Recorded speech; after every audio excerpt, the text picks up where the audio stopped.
Happy New Year, Chinese Lunar Year, astrology celebration, a little bit of a class, and also readings for all 12 of our Chinese zodiac signs. We have just left behind the year, and I've got my little dragon, I'm ringing him. Um, we have just left behind the year of the metal rat, and we are moving into the year of the metal ox. So this is a brand new vibration of energy. It's a brand new, influence that we're going to be working with throughout the rest of this lunar year. The lunar years in Chinese astrology always start a little bit differently because they are based on the lunar cycles, not on the solar cycles. So there's a lot more difference in when those will start. Sometimes the Chinese New Year will start in January, sometimes not until later in February. But the basic way that you know that has happened is that it does fall right after the second new moon after the winter solstice. So the second new moon cycle after winter solstice, that is when the Chinese Lunar New Year begins. And this is why it is always a little bit different from year to year. So I'm very excited always when these change up. I think it brings us a lot of new vibration, a lot of different energy to work with. The year of the rat was obviously very challenging, not because it was a year of the rat necessarily, but I do think that the rat energy added to a lot of the angst, consternation, and issue that was going on around that time. And you can see where, those things would come up. We'll definitely be talking about that. So I'm going to put my little dragon wand down. This is like, boom. Got little dragon bells going on here. Let's go ahead and see if this will stay in place where I put it. Yeah, yay, look at that. So happy Chinese Lunar New Year, everyone. I am so excited to be doing this online because this is something that I really enjoy. I have done a number of classes about the Chinese zodiac, and so it's a really fun thing to get into. It's a thing that not a lot of Americans know about. I'm certainly not the end-all be-all, know-it-all about Chinese astrology because there is a lot to it. I do know a lot about it because I've studied it a lot, I've taught it a lot, but there's always more that I'm learning. I feel like every time I dig into it or read a new article or read something more, it just adds to, the depth of knowledge. There's a lot of complexity behind it. It's thousands of years old, and there's a lot of legends about how the different animals in that 12-year cycle came to be selected, came to be in the order that they are in. The rat year is the first branch of the Chinese lunar cycle, so that was technically the beginning of the cycle last year.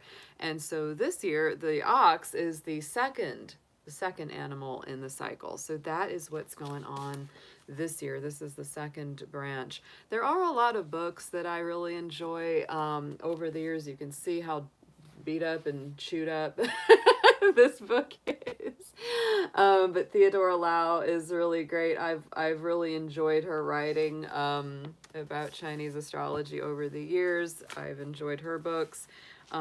So those are some that I can, put out there. One's about, relationships and Chinese astrology's relation to that. But, they put a lot of emphasis on Jupiter. Jupiter is very important. It's considered the god of age, the god of luck. And most of the time, the way that your particular Chinese animal will fare in that year has a lot to do with where its fixity is in approximation, in association to Jupiter.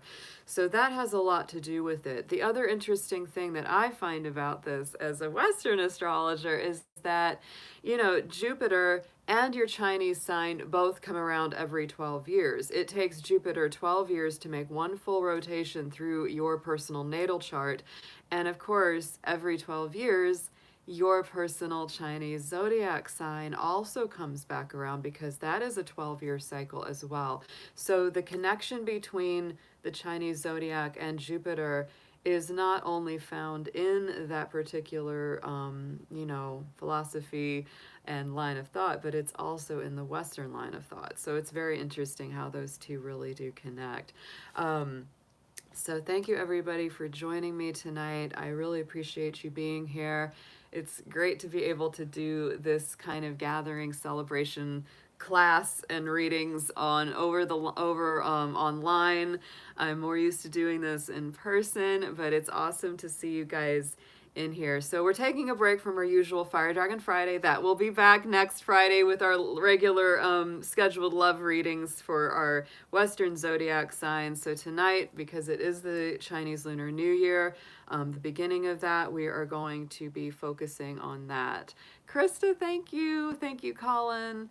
Hey there, Markers. Good to see you. Dragon Emperor, I saw you in there. Harry's is back in the house tonight. We had a great time last night. I did a late night live stream. Not everybody was able to make it, but I wanted to do it for the new moon in Aquarius. I will be doing Spirit Animal Sunday, absolutely. And I love, a big reason, of course, that I also love Chinese astrology is because it does get into the energy of the animal spirits and our association with that. And I find that by blending East and West, you're going to get such a stronger understanding of your overall energy and some of the extra dynamics to yourself. Yeah, notifications don't seem to work half of the time, guys. I don't know why. Like, it is a YouTube hiccup. It really is. I know that there's like a weird thing, like if you do one live in a day, like if you do another one within a 24-hour cycle, it won't send them out. And so it's just, I do not know what the notifications do or don't do. I sign up for them. I don't always get them from people that I follow. Yeah. But in general, guys, sometimes I go on spur of the moment like I did late last night. But then sometimes it doesn't let people know. So what you can always rely on with Miss Capricorn here is that Friday and Sunday are always going to go live at 8 p.m. Eastern Time. Fire Dragon Friday and Spirit Animal Sunday, always 8 p.m. Eastern Time. Those are always on the book. Those are always on my schedule. And unless something major comes up or I'm sick or something like that happens, I will be doing those. That's always something that I reserve for everyone because I love doing those readings. Thank you, Harry's, and aw, thanks so much. I do my best to try to give you guys as much, variety and whatever is just really true. Whatever is just true coming through me, whatever I sense, perceive, and read from the cards or from spirit, I try my best to just be very honest with what's coming through there. So let's see what, yeah, I know, just have to stare at your phone a lot. I know, isn't it? That's so annoying too, isn't it? It is. So, so we are going to read, I'm going to do readings based on your Chinese year, not your Western sign. So that's what we're going to be doing this evening. So, hey, Corey Ann, good to see you in the chat, babe. So anybody that doesn't yet know their Chinese sign, just shout it out because I have got the tables, y'all. Let me tell you how much tables I've got. Look at all my pages. I'm kind of proud of it. I've got the specific dates, for all the different signs. And I would say that the big thing that's important here is if you're a Capricorn or you're an Aquarius, if you're born in January or February, you need to look at your very specific tables because if you don't look at that, you're not going to know. I grew up, because I was born January 19th, I thought I was a snake in the year 1977 because most of us look at those placemats. I have one actually on my refrigerator. I was going to bring that onto the stream tonight because that for most Americans, most folks, in the US or the UK, most of Europe, that's our first introduction to the Chinese zodiac is those darn Chinese restaurant placemats. Yeah. So you see all the little signs and it gives you all the years. But I tell you, they don't tell you, hey, by the way, if you're born in January or February, this might not be your year. Okay? So if you're born in January or February, you need to look at your actual date. In general, if you're a Capricorn or Aquarius, I grew up 1977, looking at those darn placemats, thinking I was the year of the snake. Then I realized January 19th, it was still the dragon year. It had carried over from 1976, right? So that's the thing. You got to look at your stuff because most of 76 was a dragon year. Most of 77 was a snake year, but I was born in January, so it was still the dragon year. It had not yet changed over to the snake. So if you are born in January, February, guys, just let me know and I can get you the actual date because it is very specific, the date that it changes over for you. Otherwise, if you kind of have a good idea of what your Chinese year is, yeah. Oh no, they're at all the restaurants. They're at a lot of the restaurants. They, those placemats with the Chinese zodiac on them, and they're so cute. Like it because it has all the little animals all around the sides. I know. I seriously want like Chinese food now. I want some egg rolls, some spring rolls, and yeah, all of that. I'm really craving it now. So let's go ahead. Yeah, and if you live on the West Coast, you're even more in luck because there is a stronger Asian community in general. Not that it's only there, but you do have a very strong Asian community on the West Coast. When I lived in Oregon, I got to be friends with, people from China, and it was really pretty cool. There was one Chinese restaurant in particular that I went to all the time, and the two folks that ran it were so much fun to talk to about the Chinese zodiac because they were able to give me firsthand info, you know, that nobody else could give me if they weren't from there and hadn't, grown up and experienced that culture. And so, I just remember her saying it was so funny because Ming was a horse and her husband was a rat, and when she found out I was a dragon, she's like, "Oh, you're a dragon." She's like the dragon. She's like, nobody's eating the dragon. Like a dragon eats everyone else.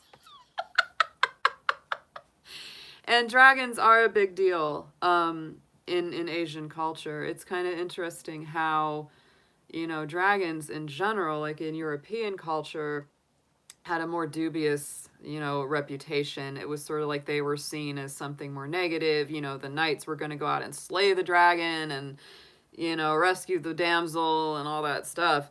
But in Asian culture, it's not like that. The dragon is a sign of, great luck, prosperity, abundance, good fortune. And so, it had a very, very different perspective on the dragon, right, in the Asian culture. And so I can't help it. I'm a dragon. I'm going to dig the culture that loves me. I'm gonna get into that. Hey, they like the dragon here. They're not throwing spears and stuff at me. Cool.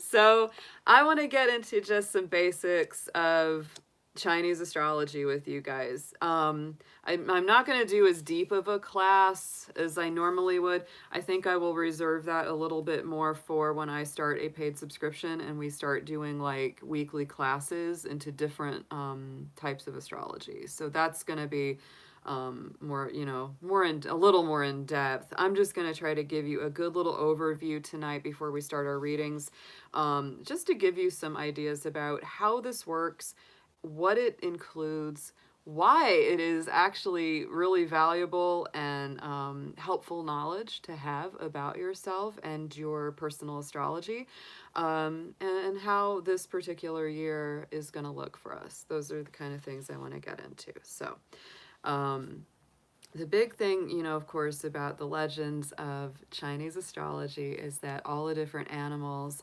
were called together to meet the Buddha or, the god of fortune or wisdom. There's a lot of different takes on it, but essentially what happened is they all, got there in a specific order. The rat got there fastest because he was, riding on the ox. The ox is the second, right? And so it goes in order like that. The dragon was fifth on the branch because the dragon stopped to help people and how they are. And so that's the way it all kind of went in order of who came all the way through. And so those are the ones who, you know, who got in the lineup. Yeah.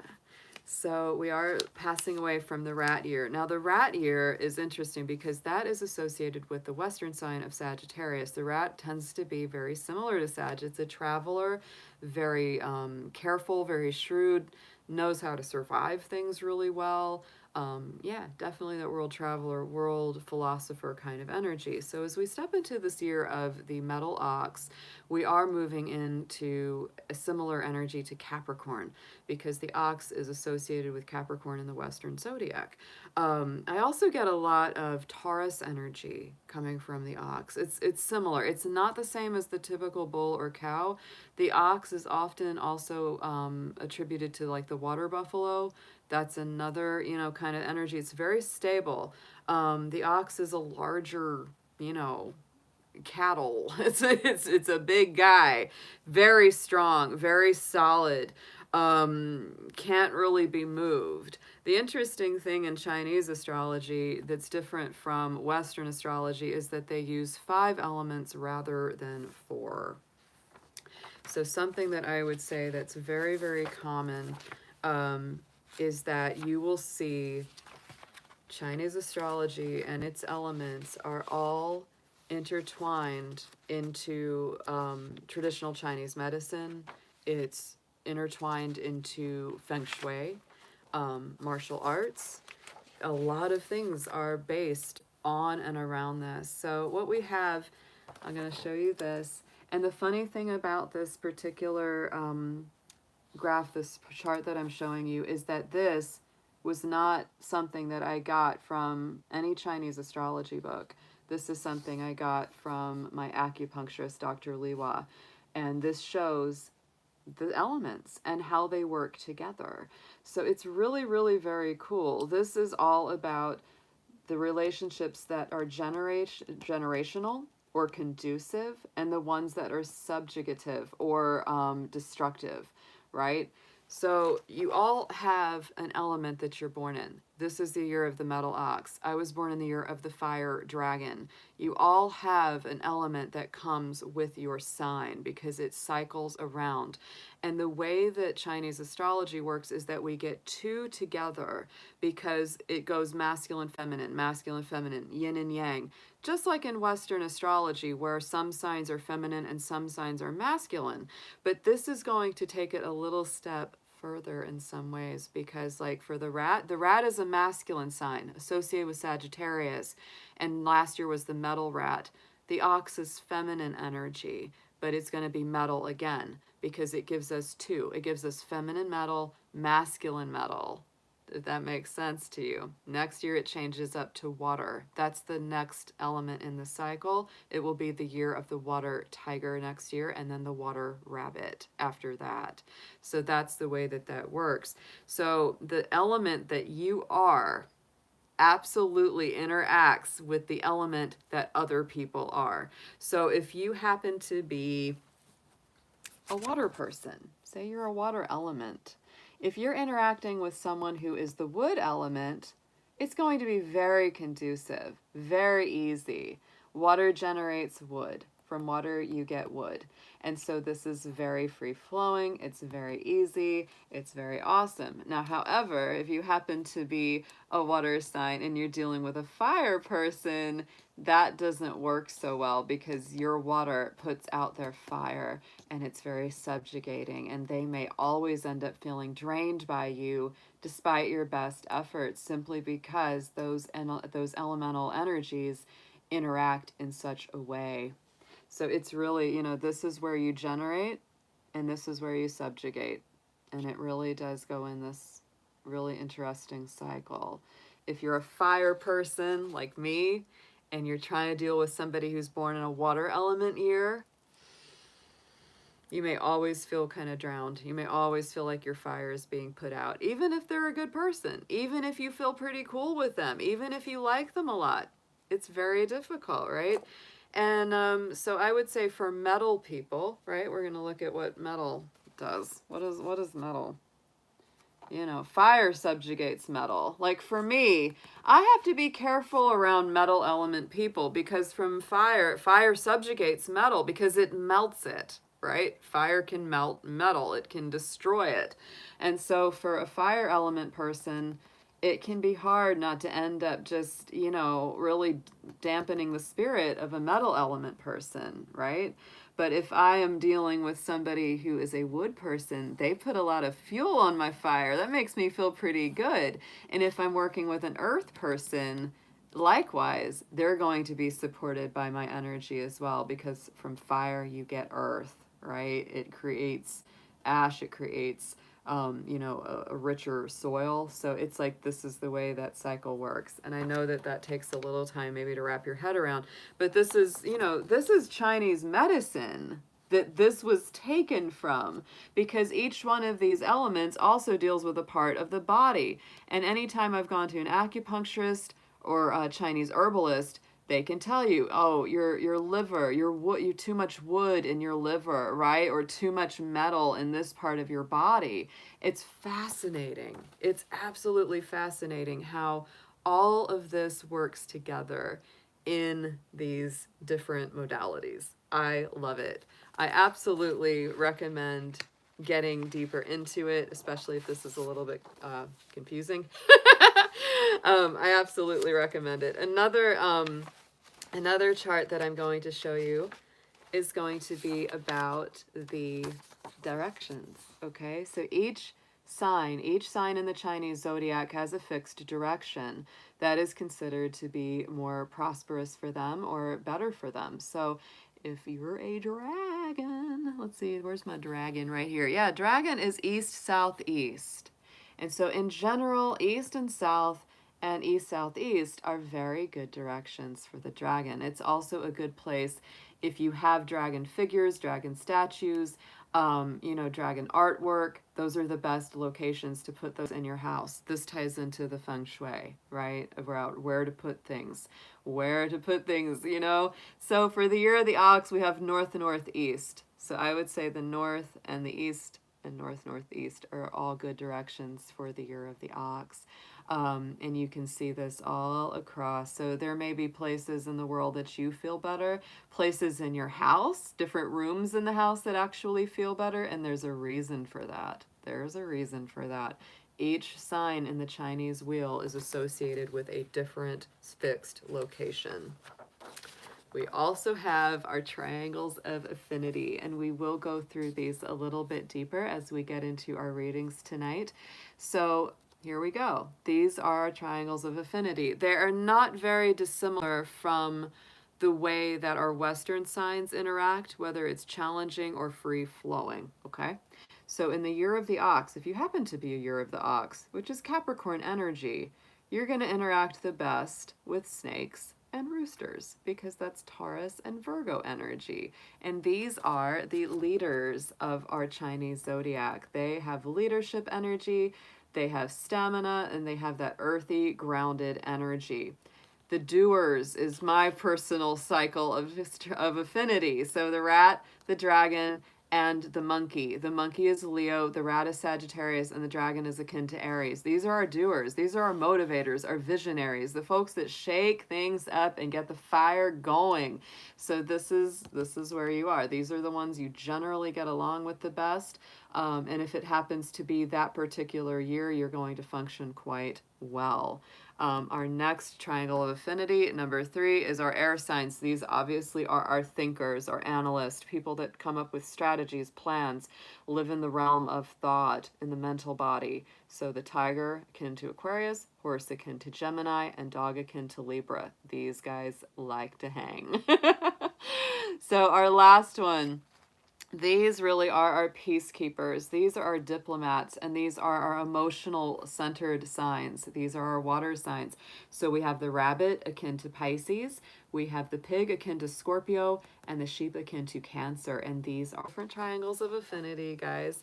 And we will, again, like I said, refer back to that in just a little while when we start doing our reads. So if any of you are confused as to what your element is, or your fixed location, etc., just let me know. Just let me know. Or after you watch this, you can put a note down in the comments, and I'll bounce back with a little help on that.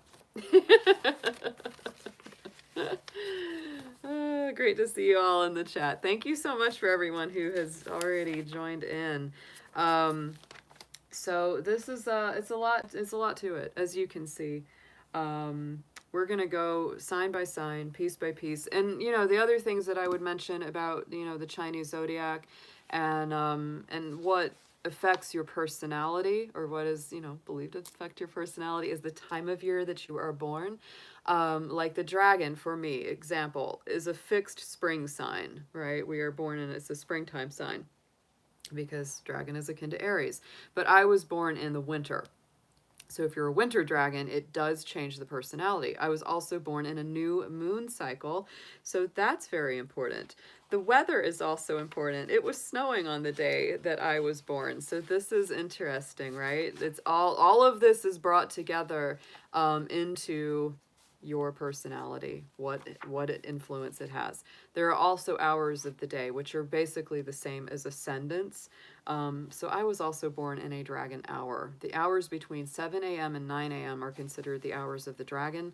And so not only was I born in a dragon year, but I was also born in a dragon hour, which definitely amplifies that energy. So there's so much to learn and so much to get into with this, guys. It is super, super fun. If you have never really gotten into Chinese astrology or the zodiac, I highly recommend it, because I have enjoyed it to no end. And it really does make a difference in the way that you understand yourself. When you realize, hey, I'm a Capricorn, but guess what? I'm a Capricorn dragon. It's gonna change. It's gonna change the way you think about yourself, and it's going to help you understand why is it sometimes I get so impatient, even though I've got so much patient Capricorn energy. And it's because the dragon is not patient. The dragon is Aries, and Aries is not a patient sign. Oh, Gwen, you're a gold pig. That means you're probably a metal pig. A lot of times if you hear a color, it's the color that's associated with the element. So if you hear, I've been hearing the year of the white ox or the gray ox, it's the metal ox, right? If you hear the year of the red dragon, that means fire dragon, right? If you hear gold or yellow pig, that means metal pig, right? So each one, I think black is water. And there could be, yeah, everyone has a fixed pattern of colors. Yeah, there's lucky plants, lucky colors, numbers, etc., all associated with each Chinese zodiac sign. So the more that you dig in, the deeper it gets, and it's super, super fun when you understand those connections. Like one of my best friends, she is born in a year of the dog, and she is a Libra. And the dog is akin to Libra, and she's also a Western Sun sign Libra. So she's like double up that energy. Like if you're a Virgo rooster or an Aquarius tiger, you're going to be even stronger into that sign, because the Chinese sign is also associated with it. And I will not say that the Chinese signs necessarily walk lockstep to all of the qualities of the Western signs, but they're pretty darn close. They share a lot of the same kind of energies. So, oh, hey, Miss Mindful, good to see you. You, aw, sweet Aquarius lady. I'm grateful to have you here tonight. So if you look at all of these, different qualities about yourself and bring them together, you're really going to have a bigger picture, a fuller understanding. So think about this. So last year, and I would say that the element of metal, like, because we don't have metal in Western astrology, so a lot of people ask me, well, what is metal about? And I say metal is the most akin that I can find to air sign energy, because there's not air sign energy in the Chinese zodiac, right? But there's metal. It's metal, water, wood, earth, and fire, right? Whereas in Western astrology, we have air, earth, fire, and water, and they're different, right?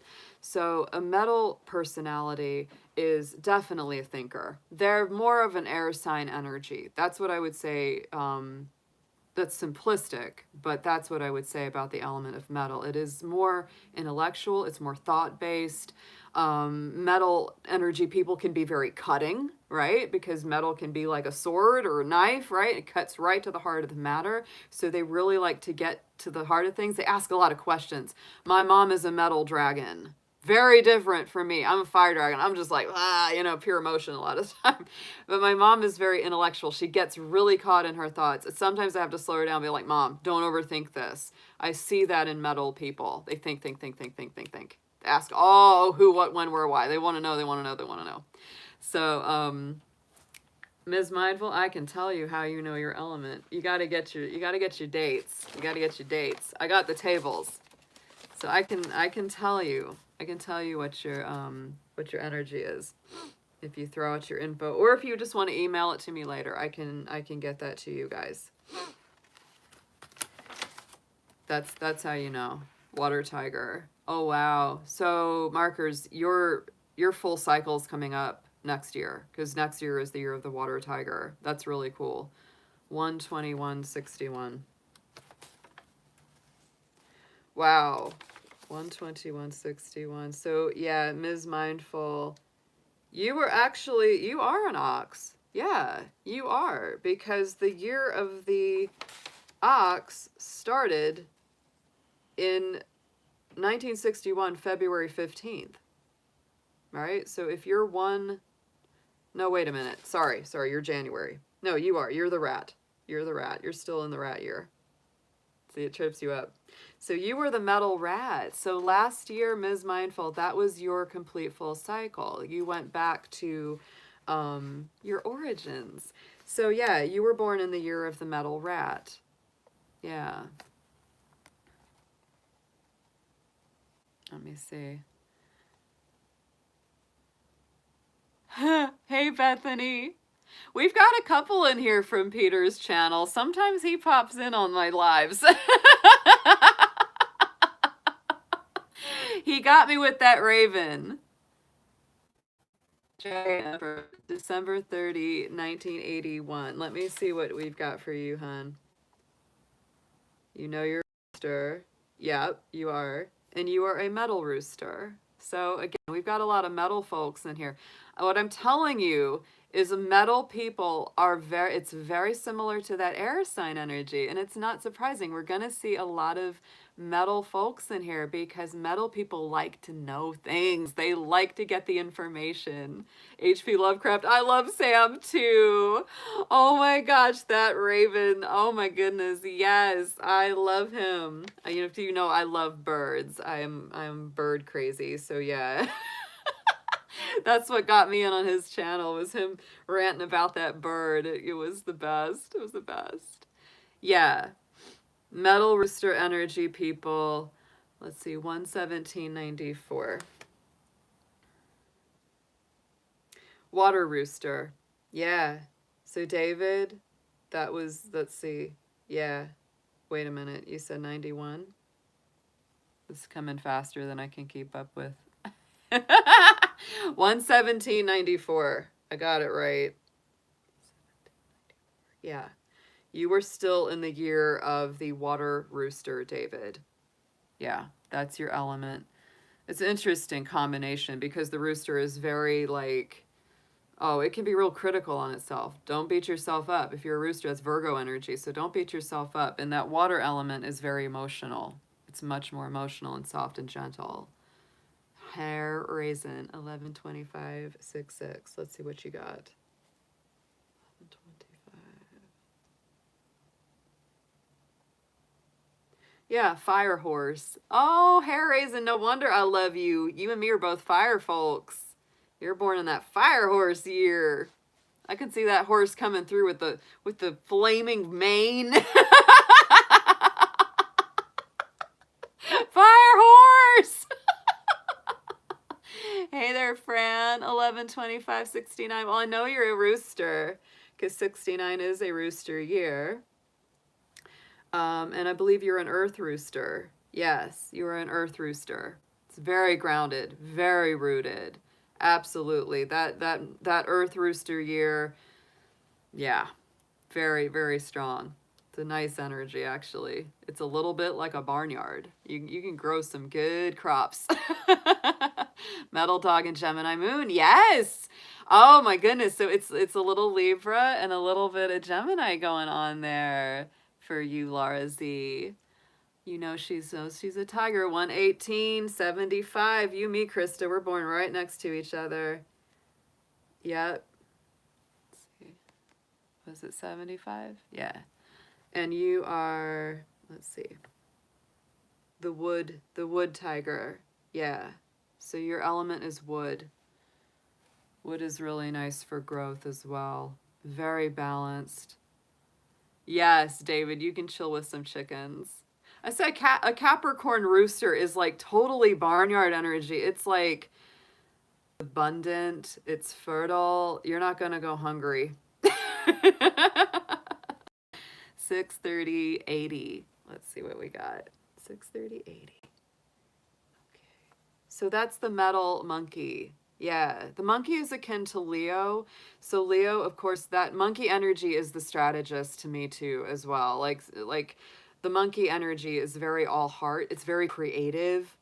It's also the animal that's the closest energy to ours. Because it's another, primate. Well, are monkeys primates? They're close. Monkeys have tails. Gorillas and chimps and stuff don't. We're closer to them.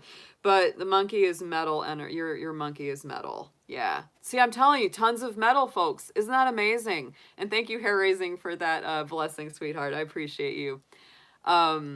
Yeah, but isn't it cool how we start looking at the element of what most of the folks here are? We're finding a lot of metal people in a chat room wanting to get some information about this stuff, right? That really is. It's that unquenchable thirst for knowledge. My mama's like that. My little metal dragon. Ooh, Fran, I don't know about Egyptian signs. Yeah, I don't know a lot about Egyptian signs. But it sounds fascinating to me. And it's a lot. Some people have tails. We are the dragon tribe. Yes, we are. We are fiery folks in here. I'm going to post some links in my community tab to the dragon dancing. I've always really, the pig relates to Scorpio. Yeah, the pig relates to Scorpio very, very strongly. Pig people are amazing. Pig people are the final branch. They're the last branch in the Chinese zodiac cycle. And so they're considered to be a very spiritual sign as well. Very close to the divine, very close to God. They're a beautiful, beautiful energy. Absolutely love them. Yeah. No, I love my pigs. Or the boar. I had a really great client in Oregon, and she was born in the year of the metal boar. We used to joke that we needed to start a rock band called Metal Boar. It sounds like a great rock band. Metal Boar! If you're a metal element, you can automatically have like a rock band name right there. Metal rat, metal dragon, metal tiger, a metal rooster. Yeah, I feel like Bill and Ted. Metal boar. Metal horse. That sounds good. Yeah. Hey, Murray. Welcome to the chat. Good to see you here. Yeah. All right. So this is the first time I've done, Chinese lunar, year readings on this channel. So I'm a little bit nervous and excited, nervous-sided about it. But we're going to go ahead and we're going to get ready to do that. Get ready to do that. Isn't that cool? Pigs are lucky. I keep a little tiny plastic pig in my wallet. And I also have a little pig keychain that oinks and it lights up. Because pigs are lucky. Yeah, pigs are lucky. They are. They're really great luck. And I've heard that this year, I've read a bunch of articles. I was reading a lot of articles last night about the Chinese New Year because I always learn more when I get to read about what's going on. And a lot of astrologers, like, really professional Chinese astrologers, feel that this is going to be a good year, you know, and even if we still have to deal with difficulties and challenges, which, you know, I think comes with life, that just comes with life. But I think that what's really going to be important about this year ahead with the year of the ox is that because it is Capricorn energy, it's much more stabilizing, right? I think a big reason that last year was so difficult, dealing with COVID and everything, is because partly we had that Sagittarian rat energy, which encourages travel, movement. And so having to stay in one place or having, you know, to be restricted or quarantined was totally against the grain for a year like that. We wanted to just break free. And it also brought us into an understanding that we are all in it together, because that Sagittarian rat energy is very much about the worldwide international community. And so we started to really come into a stronger understanding that whatever the individual does, it impacts the whole. We're all one family here on this earth. And that to me is very much what that brings up, is that Sagittarian thing. Restrictions on international travel, restrictions on all of that. And then, yes, understanding that we're all intertwined, right?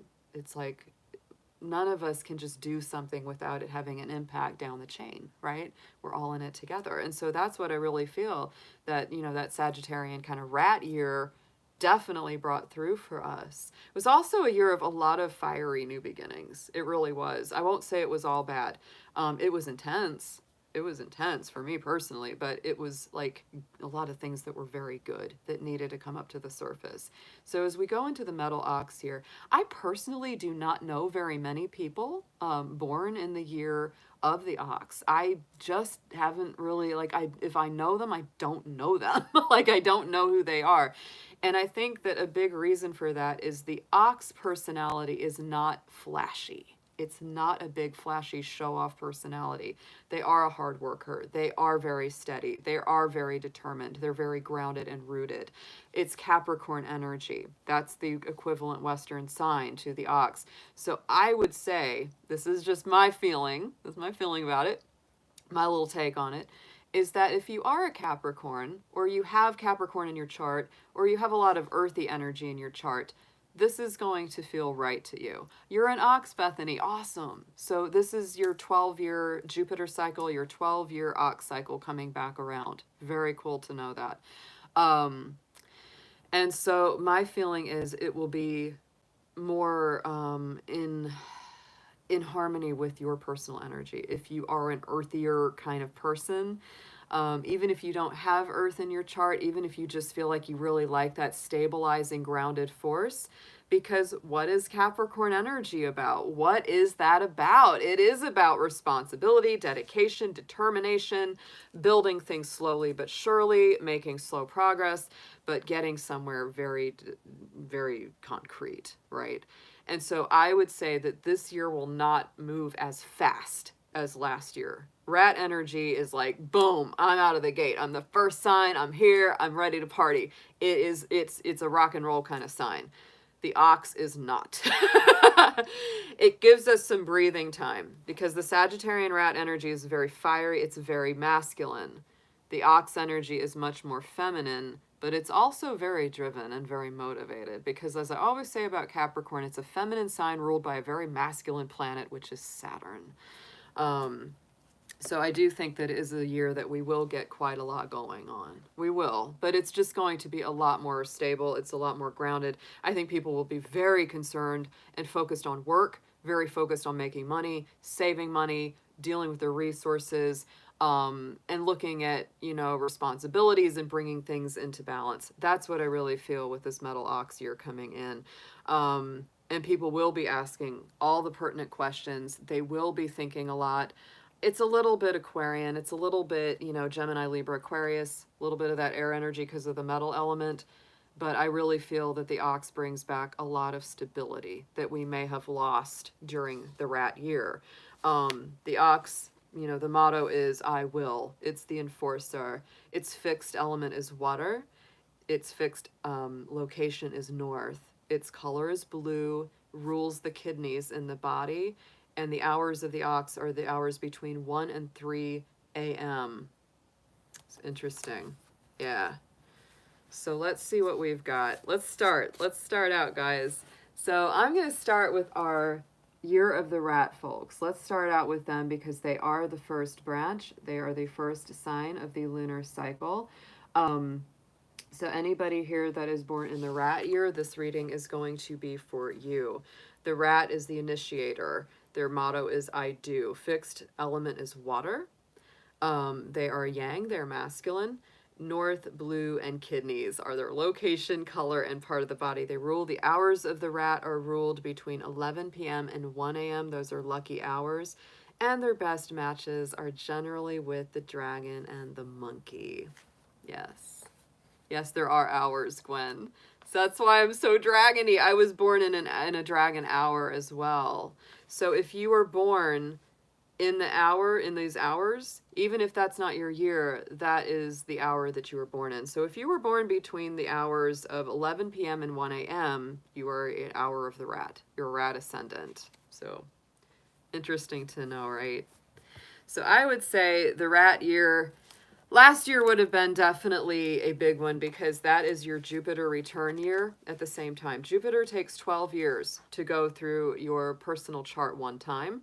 And at the same time, your Chinese sign comes back around every 12 years. So I would say many Chinese astrologers will tell you that your own personal year is one of the hardest. It's actually harder when it's actually your personal year. And I can understand that because a lot of times when you get that Jupiter return as well, you are going to feel quite a lot of things coming full circle. You're going to feel like there's things that you need to move past.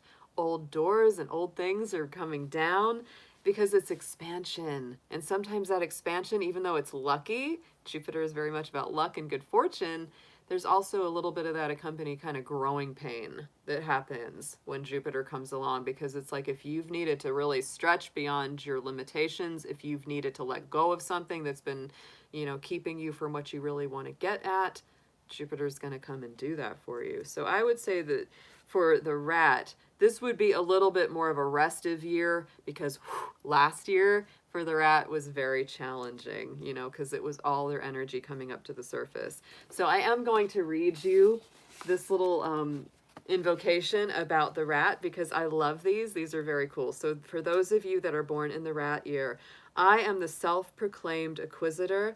I am a link, yet I function as a complete unit.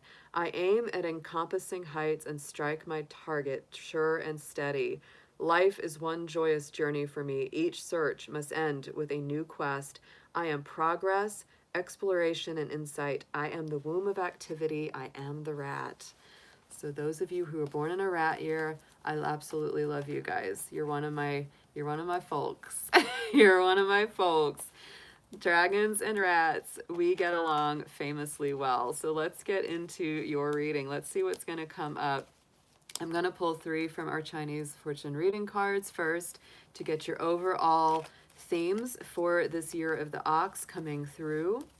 But I do think this is going to be a little bit of a stabilizing force for the rat. I think it'll be a little bit more restive, which you need after such a strong year of a lot of activity and a lot of things being rearranged.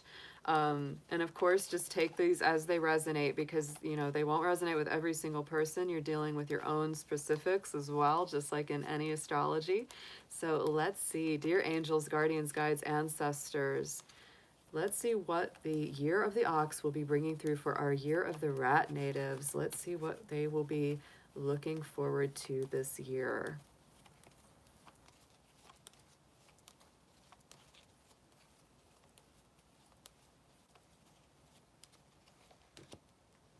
Ooh, nice. Okay.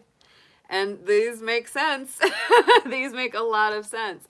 Proposal is the first energy that comes through with the rat energy. So this could be a year where you make a proposal, you receive a proposal, but something's going forward. Could be in romance, could be in business, could be in both, where something is stabilizing, something is coming together. My feeling is if it's a natural conclusion, that's really cool. Yeah, rat wedding. Rat wedding. Very nice.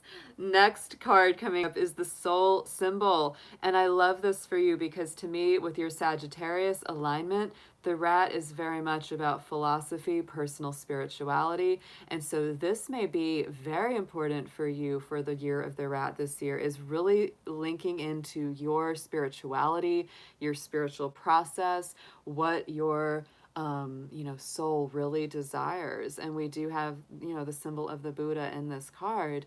So it could be also about, more tranquility, more meditation, more mindfulness in your daily practice.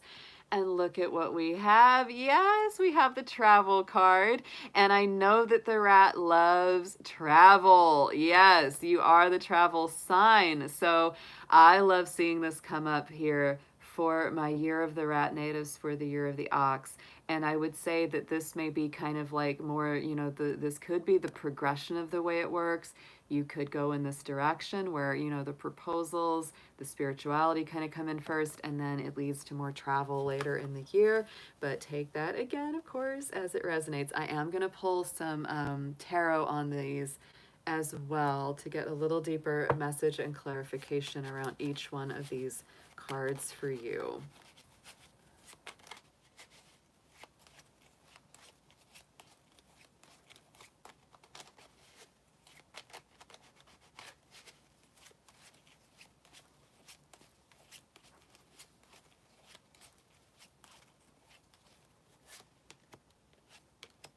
Wow, what a year ahead, y'all.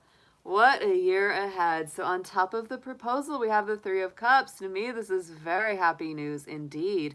And it may not just be your own proposal. It may be someone else. You may be just really elated to hear someone else's good news, which may lead to good news of your own. But there's really like wedding party action happening right here, right? I mean, this is just dancing it up, having a good time with your friends, really enjoying some kind of happy celebratory event, engagement parties, wedding parties, parties in general, right?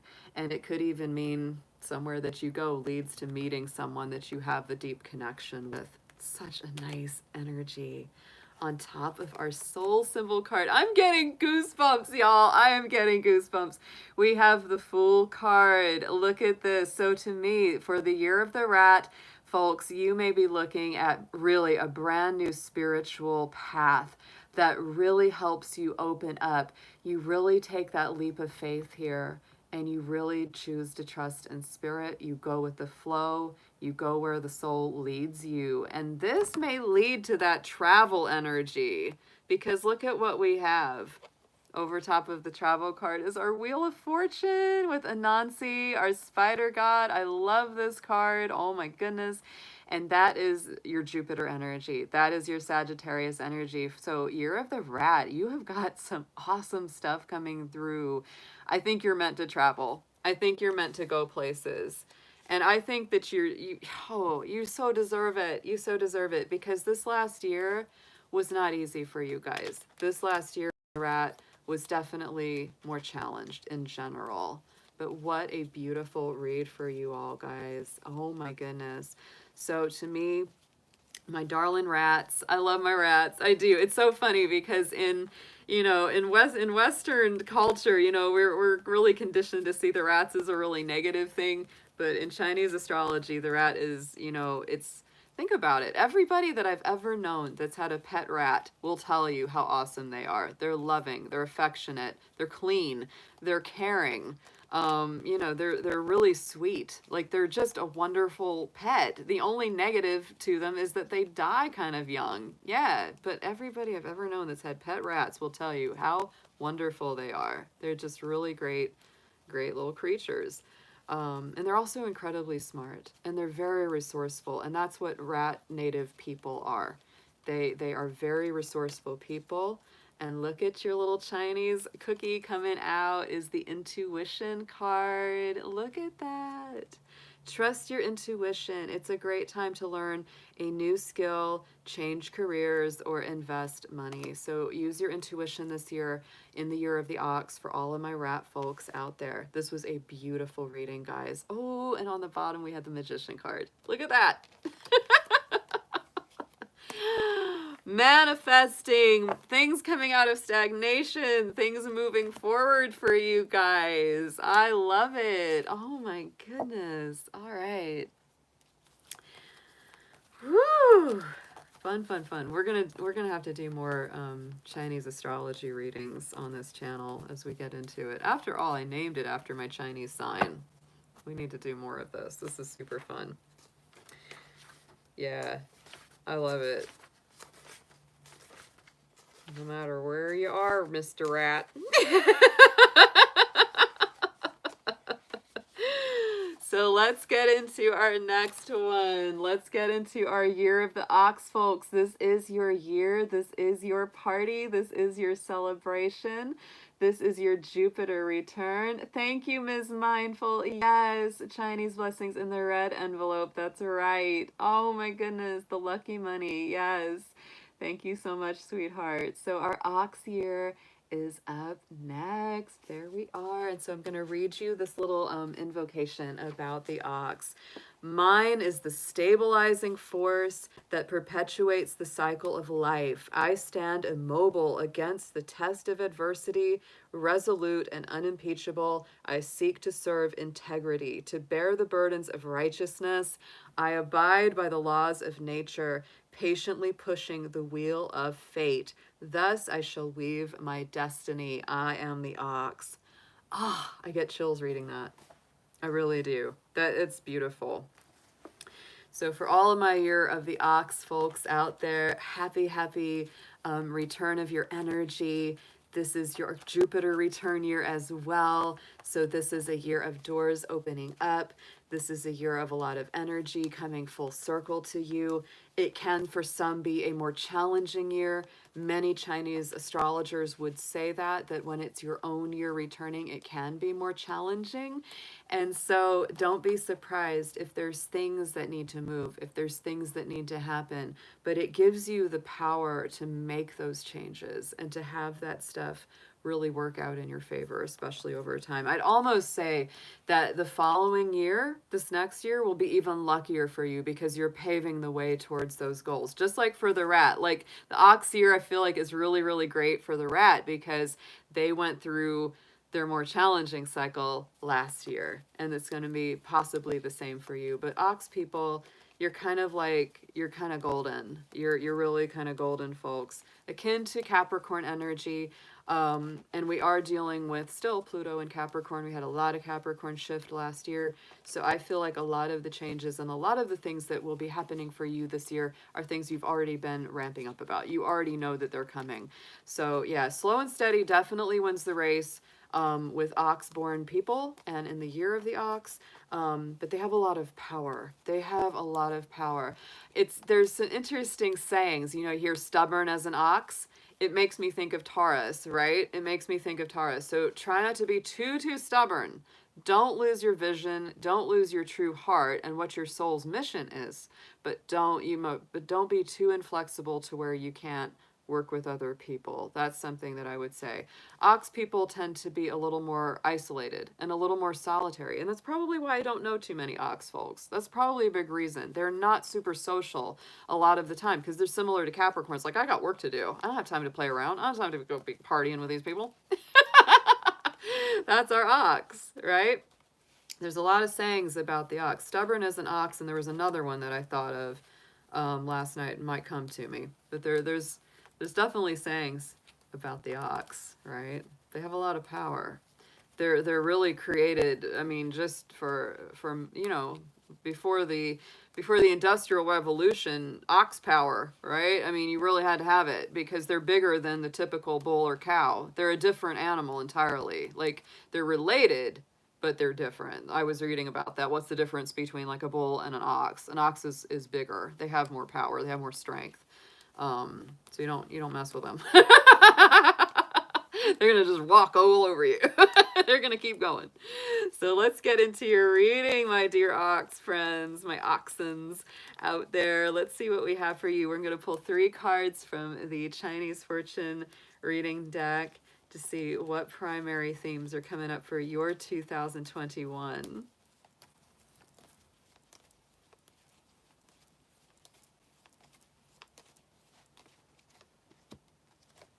Wow, okay. You might be partying with the rat. First card out is marriage. So marriage relationships, committed relationships, if you're already in a marriage, are going to be very, very strong this year. The ox energy is all about building good foundations.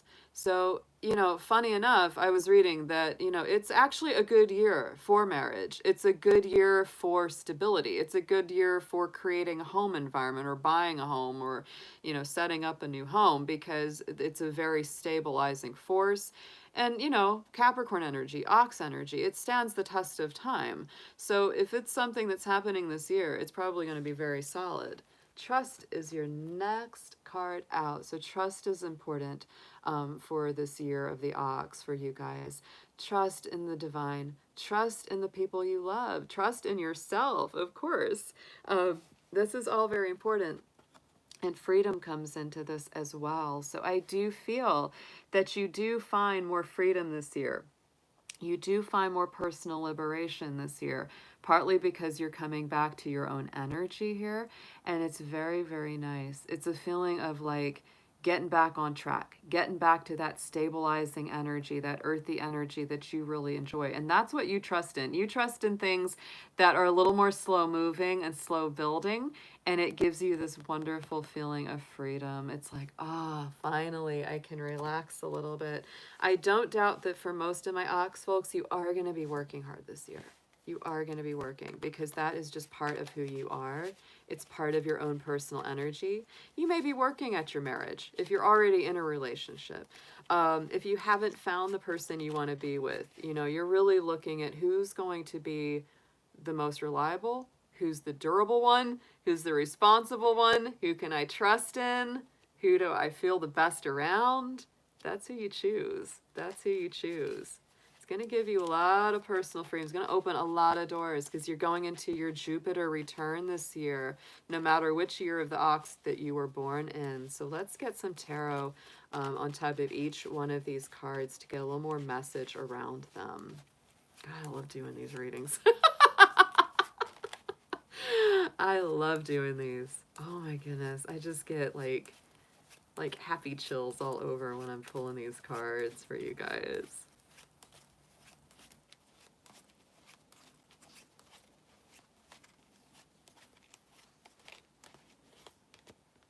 Ooh, yes. Look at this. Look at this. So my darling ox folks, look at this. We have the 9 of Swords on top of this marriage card. So for some of you, I can read this a few different ways. So for those of you who are already in a relationship, you may be going through a stressful time in that relationship this year, and this may be the year where you either go to counseling. In this particular card, they're going to the Oracle of Delphi. And so this is really a time for truth, transparency, seeking the truth to get away from those anxieties, worries, fears, you know, in the hopes that it will bring your relationship closer together. For other folks born in the year of the ox, you may have had a lot of worries, concerns, anxieties, frustrations about when am I going to have this soulmate? When am I going to have this life partner in my life? And so it's time to start releasing those fears and anxieties and move towards this more perfect union kind of energy rather than getting into those worries, doubts, and fears. And yeah, it may be a great year to seek a marriage counselor, to seek counseling in general, to work through some of those thoughts, because the 9 of Swords, you know, it's getting trapped up in the mind. It's having those dark nights of the soul where you just can't sleep, and it could be to do with that relationship energy. So on top of our trust card, I like this a lot because we have our Hermit here. This is about healing. This is about that spiritual path.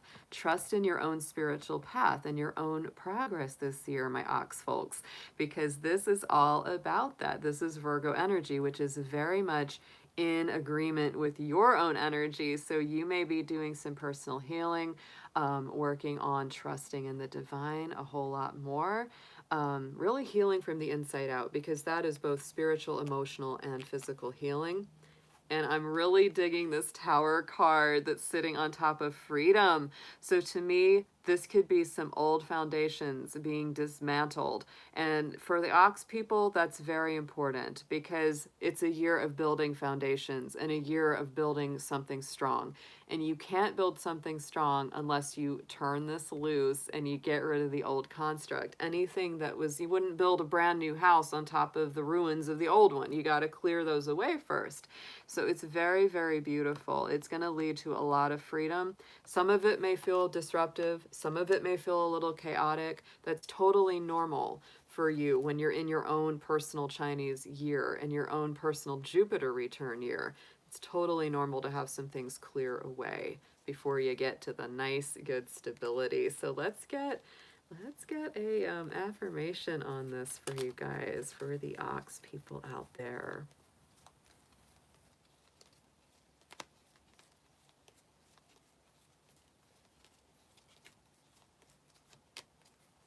Look at this! You had the same card come up as the rat.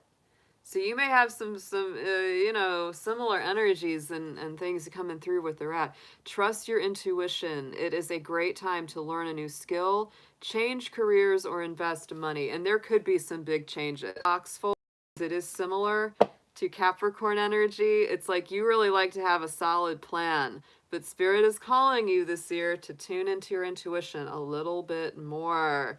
Because with this metal ox energy, your mind is going a million miles a minute, isn't it? You know, there's that metal, lots of swords for this metal ox here, and you might be overthinking some things.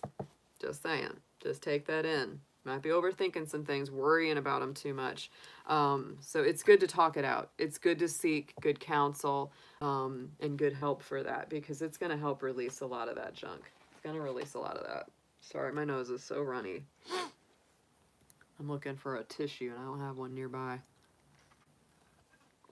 Oh. All right, guys, let's get into the next one. This is going to be exciting. Here we go. Yeah. Ox is very interesting. If you're born between the hours of 1 and 3 a.m., you are born in the hour of the ox, by the way, y'all. Yeah. Willpower. The ox has strong willpower.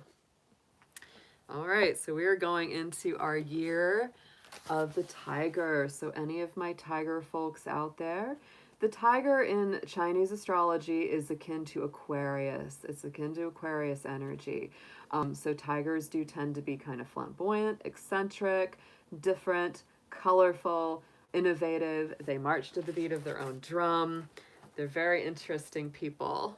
Very interesting people. So the tiger is the idealist. Their motto is I feel. They are a sign of feeling as well as the intellect. Fixed element for the tiger is wood. They are a masculine sign akin to yang energy. Fixed position is east, is the east location. Their fixed color is green. Part of the body is the liver. And the tiger rules the hours from 3 a.m. to 5 a.m. So if you are born between 3 a.m. and 5 a.m., you are born in the hour of the tiger, no matter what your energy may be. Best matches are often the horse and the dog. And I would also say they get along pretty well with the dragon and the rat, because those are the sextiles, right? So those are the signs that the tiger best interacts with. For the tiger, this is an interesting one. Let me get into the invocation as well. I love reading these little invocations about the particular sign. I am the delightful paradox. All the world is my stage. I set new trails ablaze. I seek the unattainable and try the untried. I dance to life's music in gay abandon. Come with me on my carousel rides. See the myriad of colors, the flickering lights. All hail me, the unparalleled performer. I am the tiger. I love it. All right, so let's get in there. Tiger time, yes. And boy, do we know there's a lot of songs and stories and lore about the tiger. The tiger is a pretty flamboyant creature. I would say that, you know, it's pretty second to none with the dragon. You know, very powerful, very beautiful. I think tigers are just one of the most beautiful creatures on our planet. They truly are. I love them. They're just something something amazing.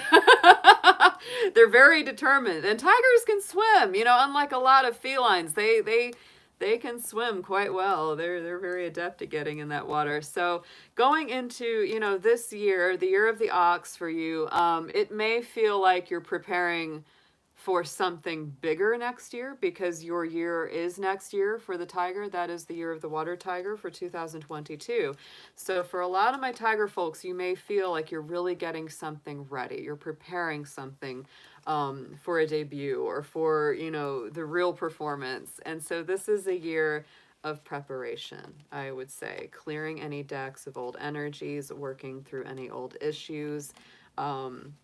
It can be very emboldening. Things may not move quite as quickly as you would like, because it is that Capricorn energy. It is that ox energy, slow and steady. So for all of my beautiful tigers out there, hang in there through this year. It could be a year that's a little bit slower moving, but trust me, it's gonna be great when you get to the next phase.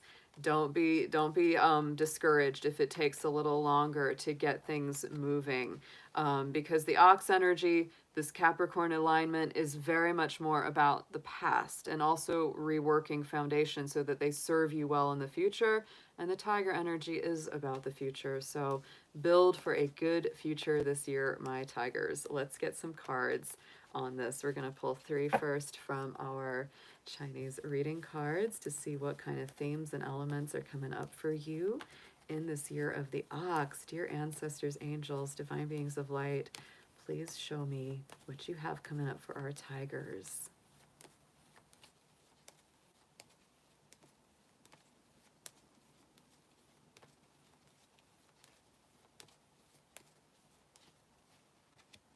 Oh, oh, I love it. Look at this. First card up for you is heaven. So there is this beautiful spiritual oneness, spiritual alignment. And I feel like when you really pull closer to the divine this year, when you really get in touch with whatever source feels like to you, it doesn't matter how it channels through, it doesn't matter what you call the divine. When you get in touch with that, wow, you really can attain to new heights, tiger folks. Next card out is love. So look at that with our koi fish on there. All about longevity, stability, good love connections, and good harmonious flow between you and your loved ones or your special romantic partner. That's beautiful. I love to see that. And we have as well the freedom card. So I really do feel, you know, like I said, it's like some of this year might feel restrictive, but we do get this freedom card at the end. So I just feel like hang in there, really hang in there, Mr. and Mrs. Tiger, because I believe that when you really pay attention and you nurture this beautiful, loving energy, and it can also be that heavenly divine love, you could be feeling both of it this year. You could be feeling a lot of love from the divine and a lot of love in a partnership as well. Those two things are really kind of like your stabilizing force, because the ox year is all about getting stable. This year, it's not so much about finding stability in things or material possessions, even though the ox does have a lot to do with the material world. I think it's more about here, finding your value in your heavenly connections and in your love connections in your heart. That's what's going to lead to a greater feeling of freedom, release, ability to go where you want, be where you want, instead of worrying so much about how's it going to happen, when's it going to happen, you know, all of those things that come up in our mind. And tigers, they think a lot. Oh my goodness, they're Aquarius energy, so they think a lot. They got that air energy just rolling, rolling, rolling. They're always thinking. They're always on the move. They like to have something new to pounce on. You know how tigers can be. But this is not the year to over worry. Just stay the course, one step at a time. Don't worry too much about what's coming in the future. Stay with the right now. Stay aligned with that heavenly love.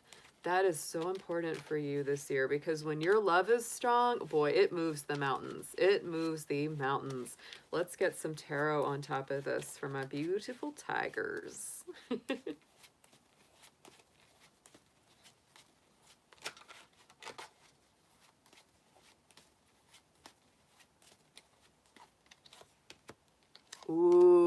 Wow. I'm telling you, look at this. Heaven card is overlaid by our Judgment card, and there is our Monkey King from Chinese legend. Look at that. So to me, this is about revival. This is about resurrection. You may feel that you're being reborn this year, my tigers. There's something that's really being brought to the next level of evolvement psychologically as well. I feel you're healing and I feel like you're growing because this is a card that's aligned with Pluto and Scorpio energy. And so to me, it's like you might feel like something was dead and gone, or you might have felt like you were dead and gone. And then you have this beautiful revival of spirit. It's absolutely stunning. Right in the center, on top of the love card, we've got the Magician coming in for you. So what do you wish for? What do you want to manifest? What do you desire? There's that fairy godmother in the pumpkin patch there, tigers. So when it comes to love, when it comes to manifesting love in all of its forms, it's time to get in there and start manifesting, start making things happen to create your new reality. You're not just a passive participant here. You really do have more power than you think. And I love this at the end. We have the Nine of Swords sitting on top of our Freedom card. So for those of my folks born in the year of the Tiger, the thing that you're gaining the most freedom from is this. The anxieties, the fears, the worries, the things that have given you insomnia, kept you up at night, have felt like the long dark night of the soul. There's so much freedom from all of that old anxiety, worry, and different thought patterns, right? So I feel like if you are working through some things, if you're seeking counseling or guidance, it's going to help you a lot this year. This is very powerful. And look at that, Four of Wands on the bottom of this deck. I'm telling you, this is about building something really beautiful, something worth celebrating, and really turning loose of a lot of these old fears, a lot of these old worries. Let's get an affirmation on this for you guys.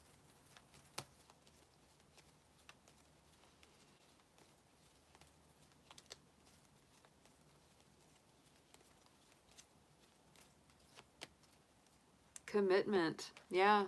Love is good for you guys, for most of my tigers this year. Very loving commitments. A commitment is indicated around love or business, and it will make you feel better. Aww. So yes, I would say tigers, first commit to yourself, commit to what you love, commit to spirit, commit to the things that help release you from worry and give you a greater sense of freedom and liberation of the soul.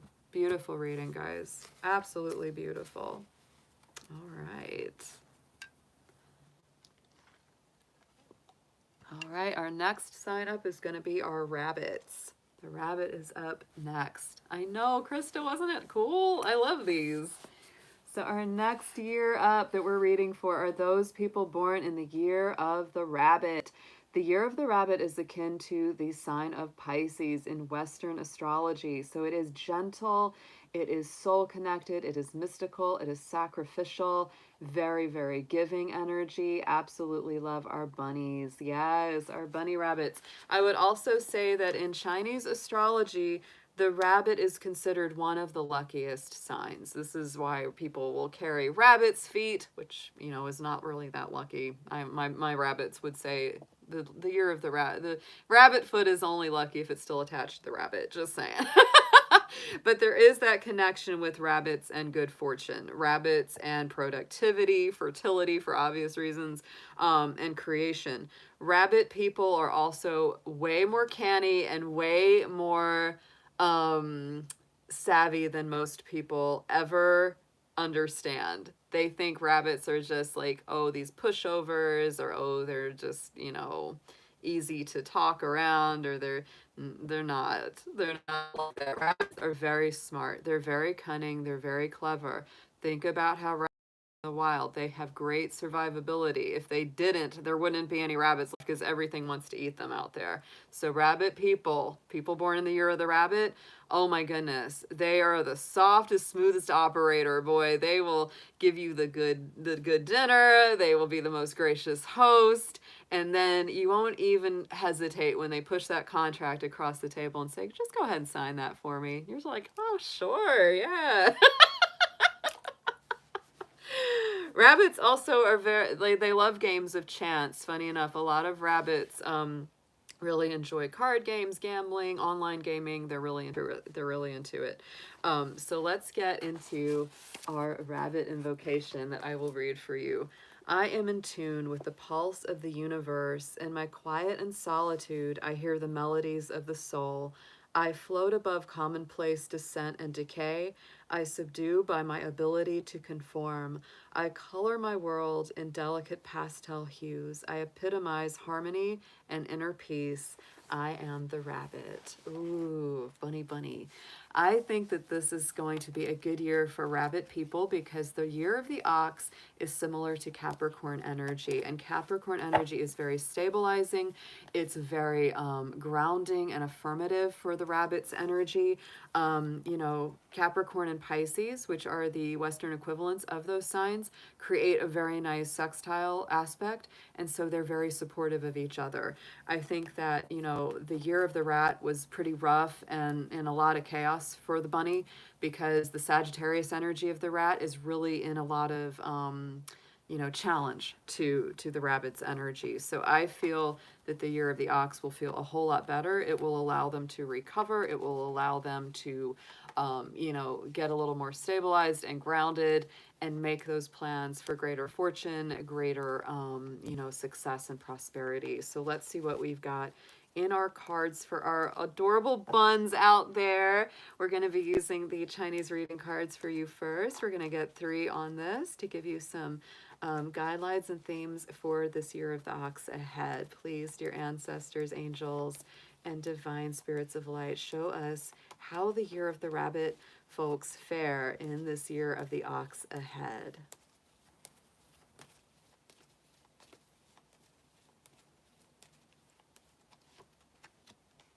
Yes. Ooh, nice, nice. Look at this. Okay, so the soul symbol comes up first. So for those of you born in the year of the rabbit, this is a year that tuning back into your spiritual practice and life becomes very important.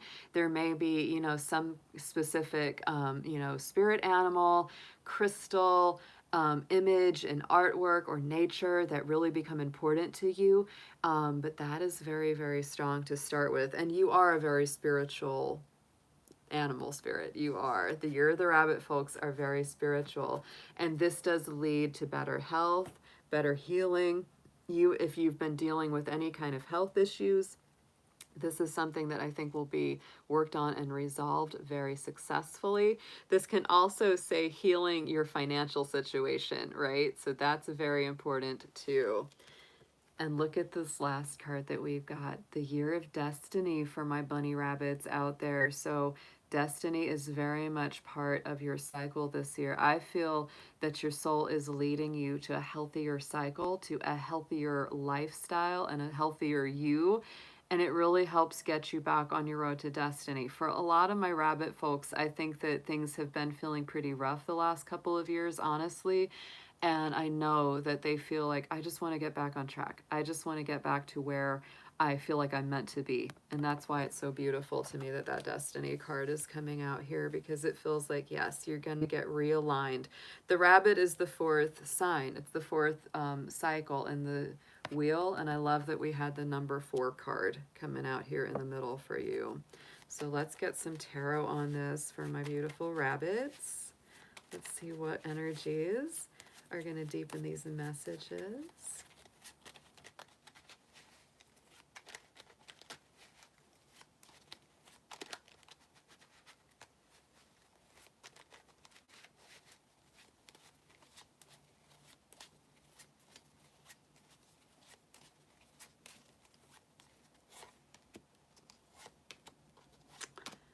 Nice. Yeah, I do feel that this is a year of taking charge and a lot of action. So there is a lot of mind energy. I almost wanted to say mind control, but that's not exactly the way I wanted that to come out.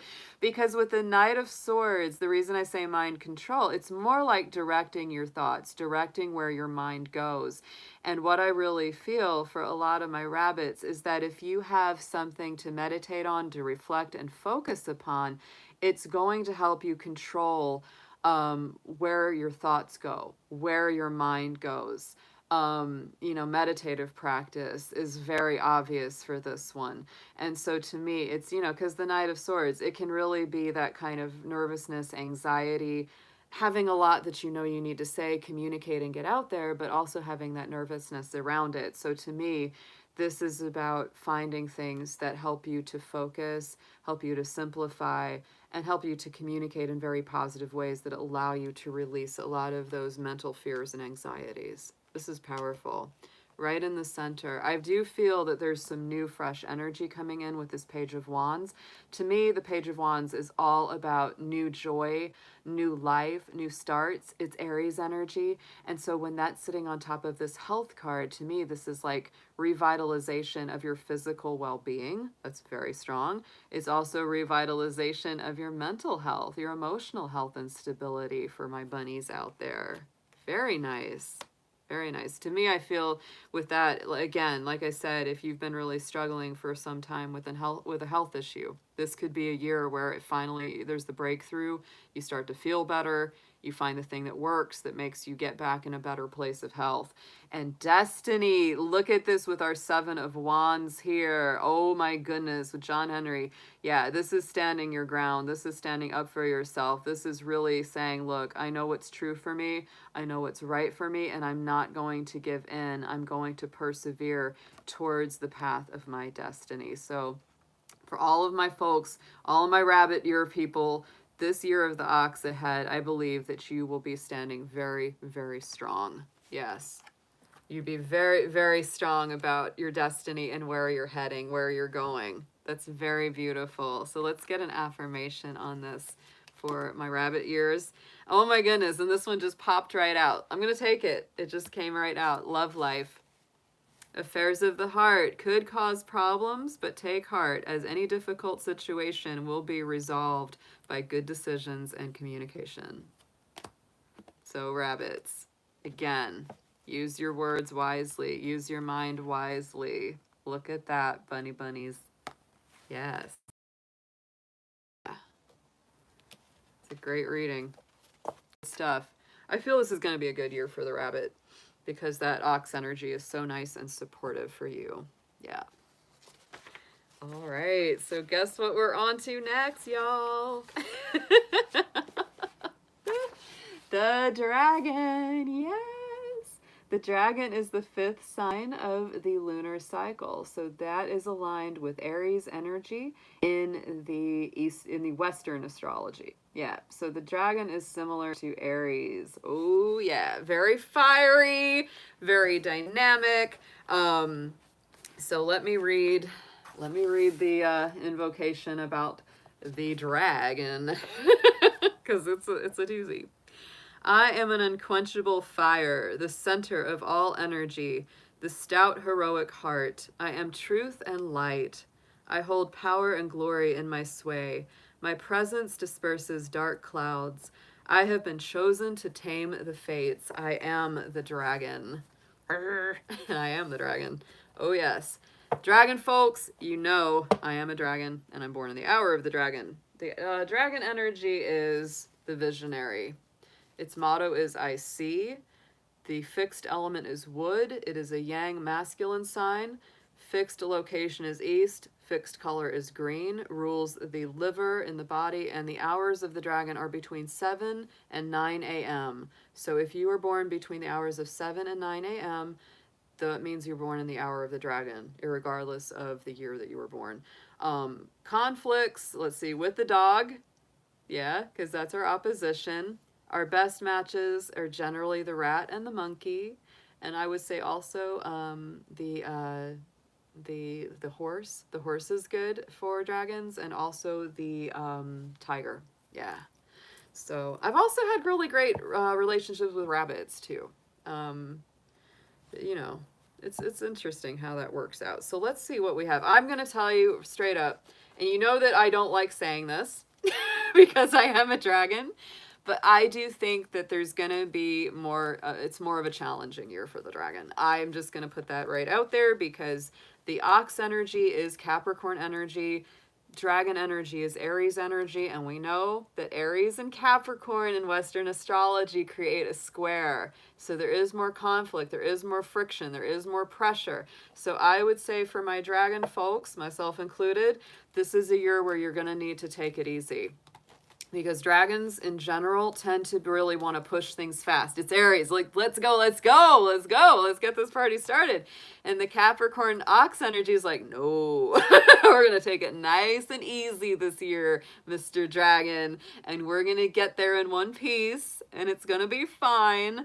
So I would say for any of my dragons out there, you're going to have an easier time if you keep it nice and steady. Keep it nice and steady.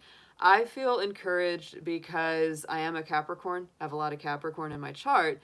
And so knowing that the ox year is aligned with Capricorn, that does help. That does help. But if you are like, say, a dragon sign with a lot of fire in your natal chart, your Western astrology, yeah, this could be a challenging year because the ox energy is definitely slow and steady wins the race. It's definitely, there's a method to the madness kind of thing, right? And so sometimes you may feel like, I want to move so much faster than I can.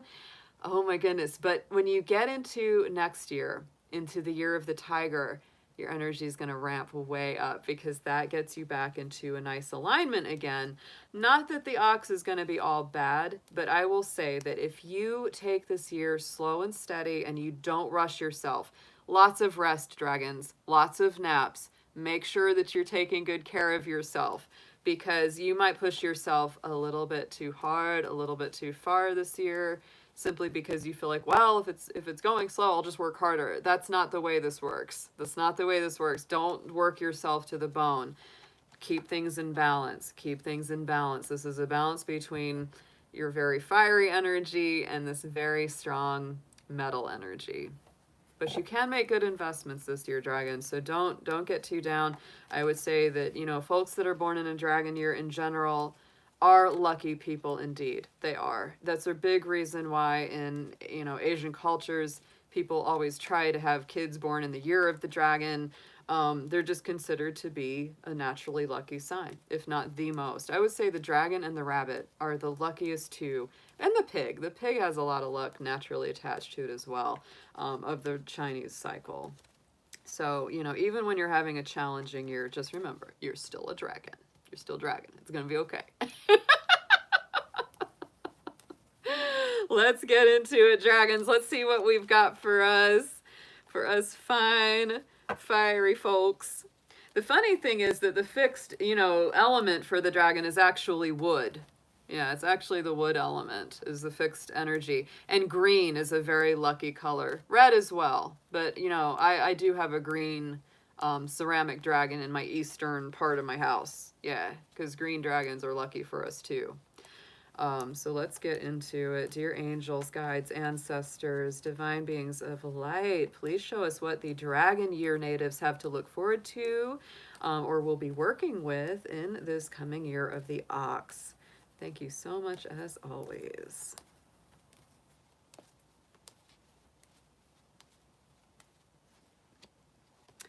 Yes, I knew it.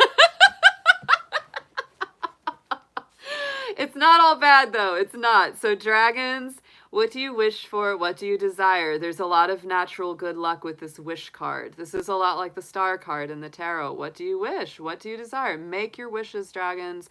Spirit will hear you. The heavens will hear you. You are a sign that is very, very aligned with the natural order of the world, and you do tend to get what you want.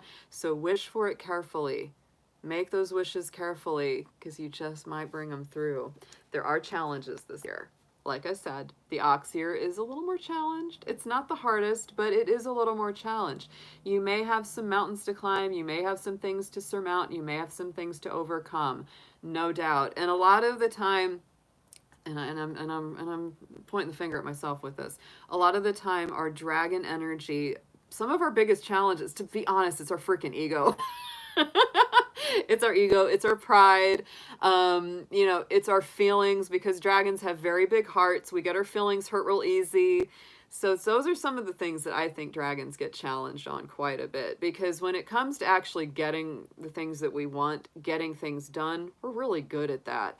But when it comes to getting over our own like pride or things like that, that's a little more challenging. So don't take things so personally this year, little dragons. Don't take it so personal. If people are difficult, if people are challenging, don't take it too much to heart. Those are the big challenges, I think. And also to build your foundation. You've got the soul symbol card coming through too. A lot of our signs have already had this soul symbol card. I think this is a year where it's very important to build those spiritual foundations, having a spiritual practice or ritual that you do each day, whether it's just taking 5 minutes to meditate, focusing on a particular spirit animal or spiritual symbol. The dragon, it's important for you as well. And a lot of us are pulling this through. I think the reason that this soul symbol card is coming through so often, the ox is about laying a good foundation. And good foundations, to me, the best foundations are spiritual foundations, because those are the things that nothing can take away from us. Nobody can take that away from you, Mr. or Mrs. Dragon. So let's read a little bit more about this card. From the book that comes with this, the soul symbol, because this is coming up quite a lot. Discovery of life, purpose, choices, and manifesting, guess what? Those wishes, right? So when this card comes up, it's about directions, and what your purpose or future is represents enormous spiritual growth. You will never be the same again. You're on a spiritual journey, so relax more and go with the universal flow. You will become aligned with the highest power and will soon have the ability of manifesting anything you truly want into the world. So yeah, searching for your soul's purpose is confronting, but necessary in this year. You will be questioning your career. You may take up a course of study or learn new skills. A new journey awaits. Change of residence or lifestyle could be coming up. Wide open spaces, lots of fresh air and space are very beneficial for you. And in relationships, you could easily find yourself with the love of your life, a soulmate connection, if you're single, or searching for love through taking a course or developing that new skill. Yeah, beautiful. Nice. Place a gold figurine. This is the feng shui tip around this. Placing a gold picture or figurine of goddess of longevity in the eastern sector of your home for a longer, healthier life, finding true happiness and purpose. So yeah, this is beautiful energy coming up around that that soul symbol card, and a lot of our signs have that. Look on the bottom, see abundance. I feel like there's a lot of good things. When you're a dragon, ain't nothing bothering you too much. Even those challenges can sometimes be a little bit fun, because you know, show a dragon a big mountain and tell him you'll never get there, dragon. We're like, watch us. Sometimes a little challenge is good for a dragon. We take it as a, we take that as a dare. We're like, I'll show you. I'll get to that mountaintop. All right. Let's get a little tarot on these cards for our dragons. Let's see what we have deepening up these messages for you.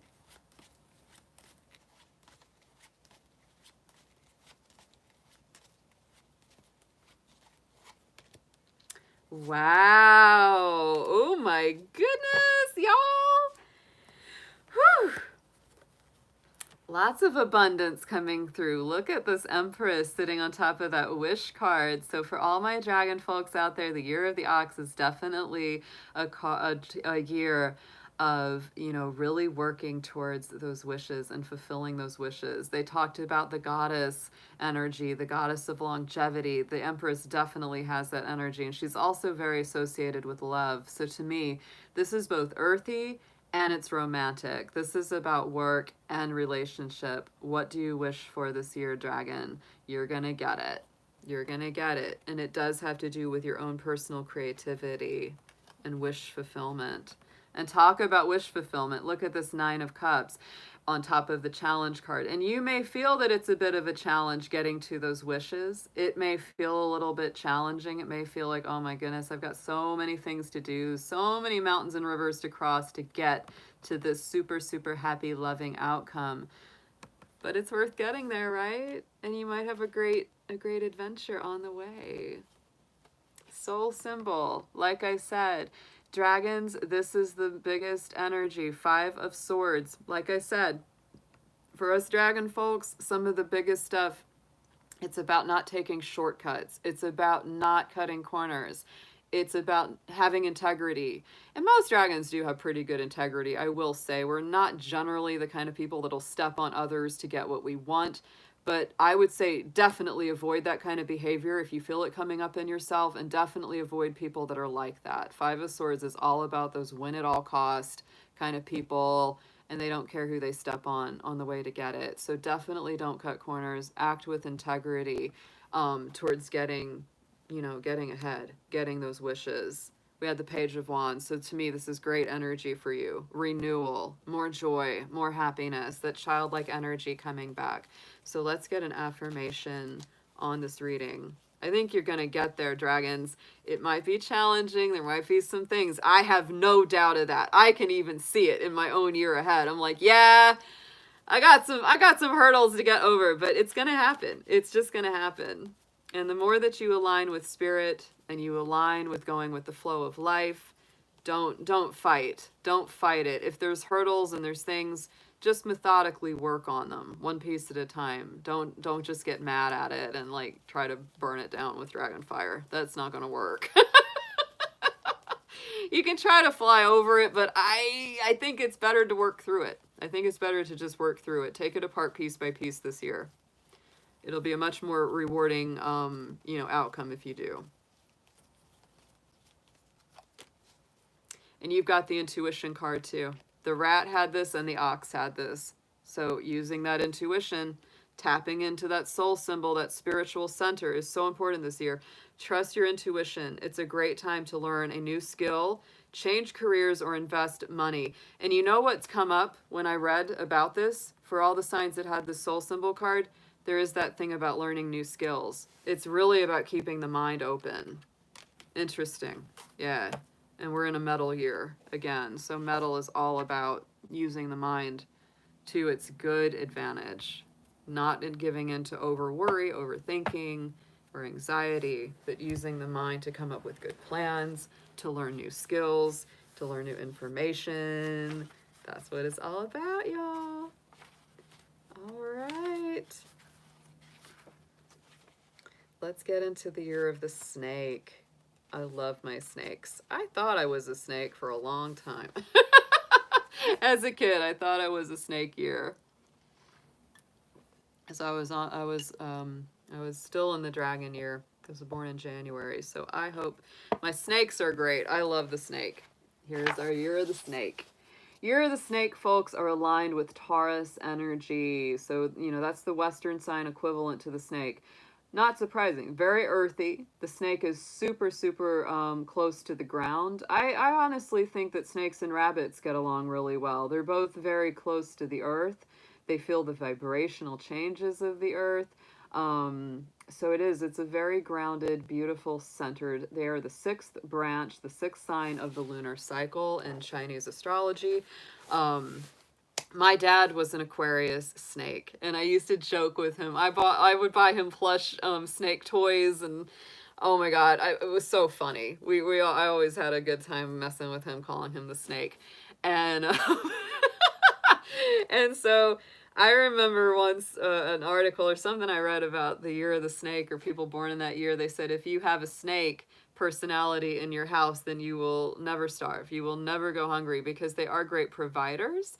They are very interested in keeping things, you know, keeping that abundance and that resourcefulness. And they really do love their creature comforts. That's something that's very similar to the Taurus energy, that I would say. So the snake here, let's read the invocation for the snake. Mine is the wisdom of the ages. I hold the key to the mysteries of life. Casting my seeds on fertile ground, I nurture them with constancy and purpose. My sights are fixed, my gaze unchanging, unyielding, inexorable, and deep. I advance with steady, unslacked gait, the solid earth beneath me. I am the snake. Love you, Dad. Love my snake. I know he's out there somewhere in the ether. So the snake is the strategist. They are planners, and that is their motto. I plan. Their fixed element is fire. They are a yin energy, feminine energy. Their fixed location is the south. And that's funny because my dad was definitely very southern. You could not get him out of the south. You were not going to move him. Their fixed color is red. Their fixed part of the body is the heart. And the hours of the snake are between 9 a.m. and 11 a.m. So if you're born between those hours, you are born in the hour of the snake. Mostly conflicts with the pig because that's their opposite. That's the Scorpio energy. Best matches, obviously, the ox and the rooster. I would also say the rabbit and the sheep are good matches for snake people. So if you are born in the year of the snake, the ox is a nice energy for you. It's a trine energy for you. It is actually one of the nicest years that the snake can get into because it's also your earth energy.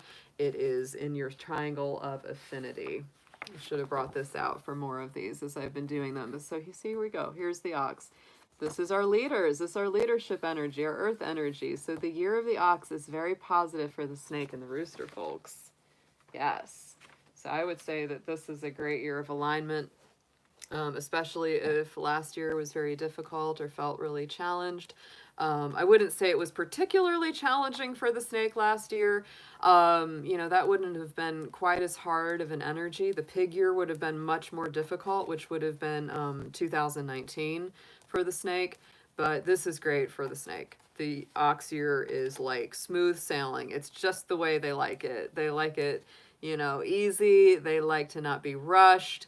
That's very much their energy. So let's get into it. Let's see what we have for our awesome snake folks out there in the cards.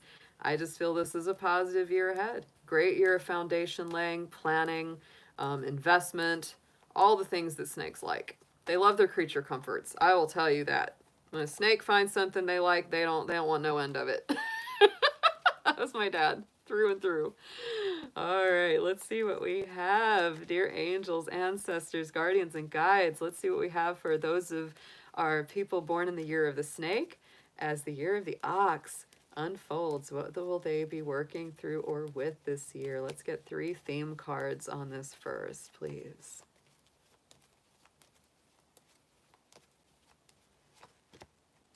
Yeah. Oh my goodness. Oh, so sweet. Look at this. So a good health year for our snake individuals. I will say something very incredible about people born in the year of the snake, and my dad was no exception to this. They have incredible healing ability. My goodness. Talk about like shedding the skin and having a whole new life. They really do. Snake folks heal incredibly well. My dad, oh my goodness, he was practically dead from cancer. He ended up recovering quite a bit, and he ended up living 5 years with a kind of cancer they said could have killed him like at any day. So they have incredible healing ability. I've never seen anything quite like it.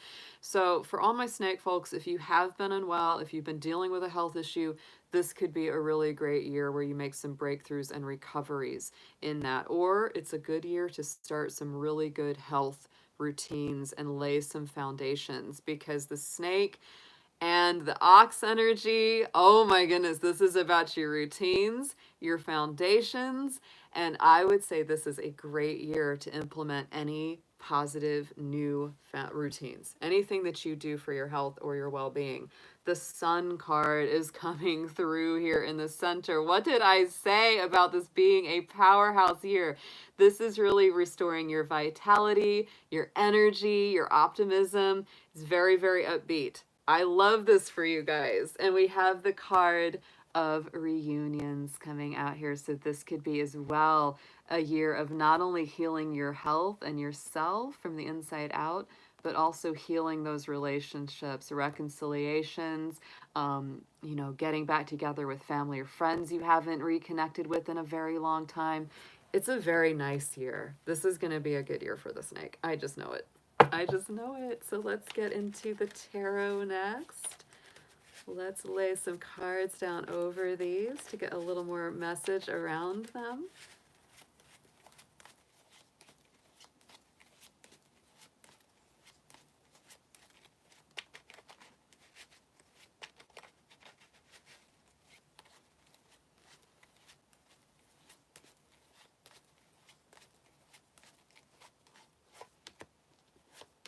Oh my goodness. Yes. Okay. There's a lot of action here. There is a lot of action. Health and healing around this Nine of Cups. Oh, snakes. It's definitely been about wish fulfillment as well.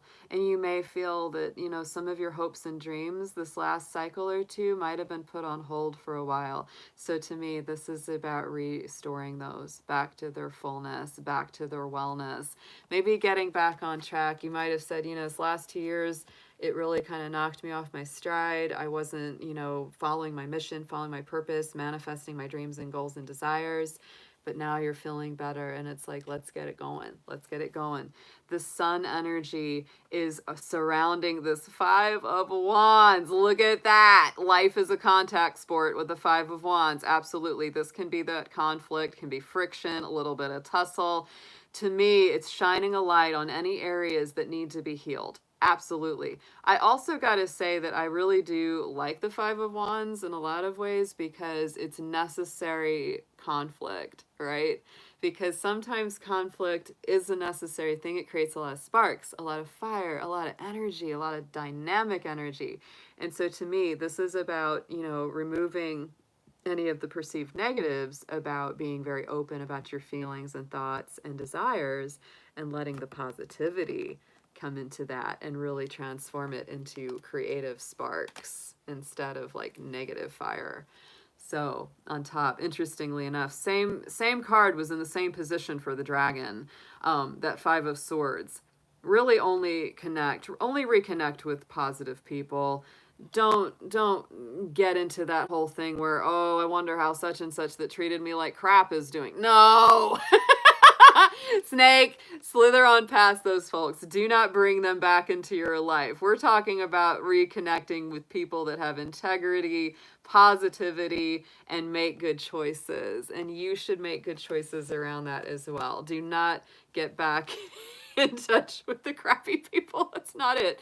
Queen of Swords, check her out. Yes. This is about cutting out things that are not healthful or positive or productive for you this year. Because I tell you, with snake folks, with the ox energy, with that earthy energy, they can really get rutted into those, like, not, well, just ingrained into those negative ruts. That's what I meant to say. Yeah. So it's like you don't want to dig yourself deeper into that. You want to lift yourself up out of that and cut away the negative routines and embrace the healthy ones here. Yes. Yes. So let's get an affirmation on this for the year of the snake, folks. For this year of the ox.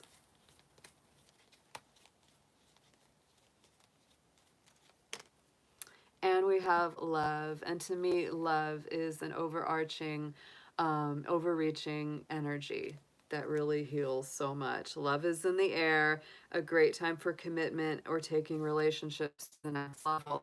And that's another thing that could come up around this connection here too, with health and the Nine of Cups. This could be healing a relationship, really restoring something that has that potential to bring your wishes and dreams to reality.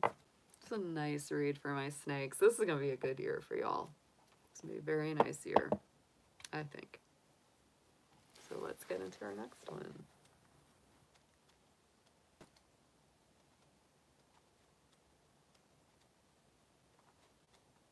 And here we go. For all my horsies, My Little Pony.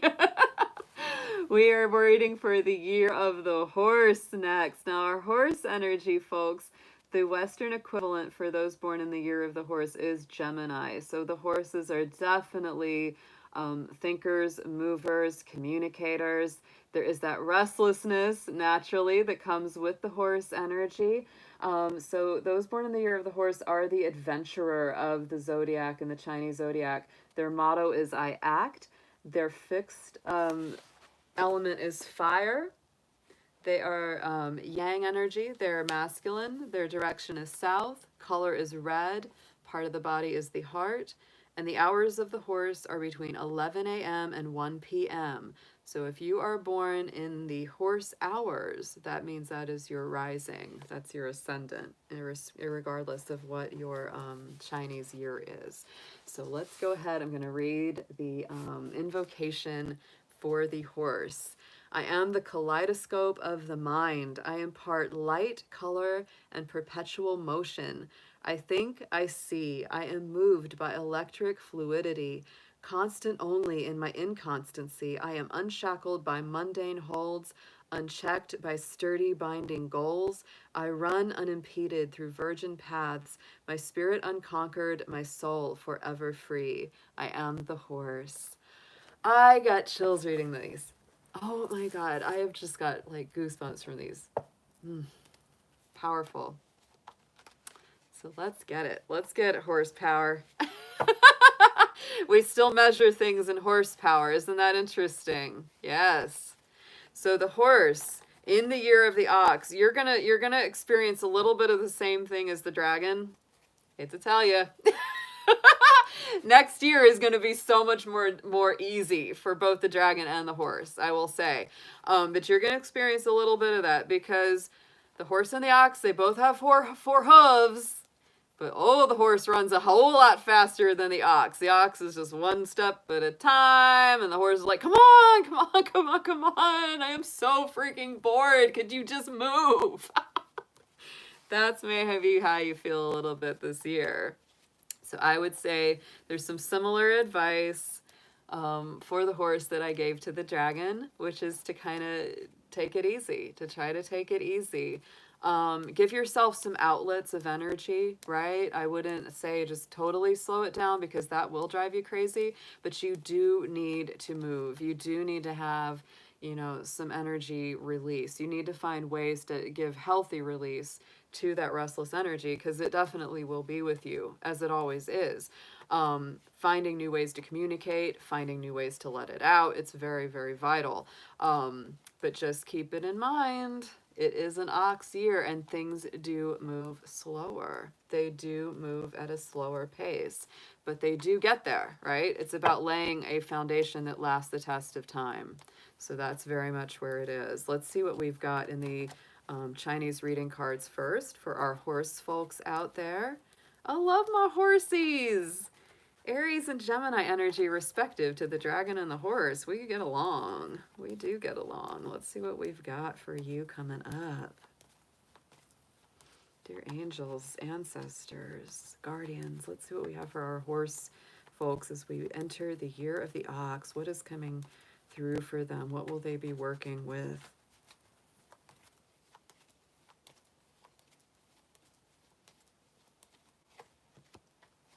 Oh, yes. Oh, yes. Like this. Check it out. Yin and yang, the balance. And there is that duality for the horse folks. Yes. So like I said, there's a lot of need for balance this year of the ox folks, your horse guys and gals. Definitely balance. Masculine, feminine, active and passive.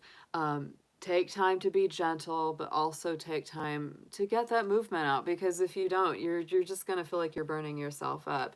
The card of destiny is also coming up. So I do feel that this is a year when you do get back on your path, even if it's a little slower going than you might like.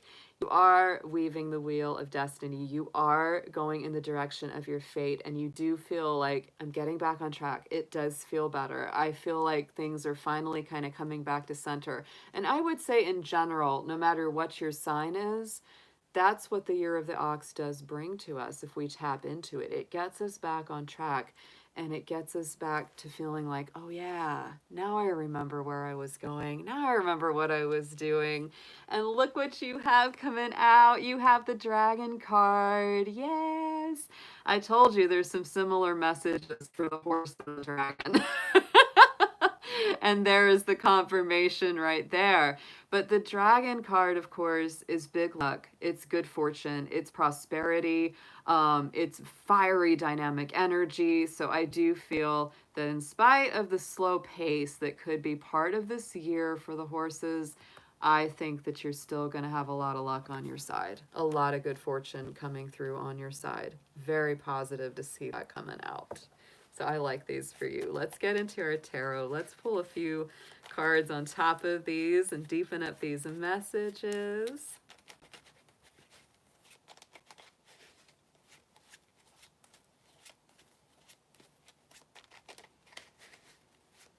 You may feel like your spirit is bigger than your body can contain this year. I just got this kind of message coming through for people born in the horse year. It's like my spirit's bigger than my body can hold. That's a lot of time how that dragon energy expresses. It really is.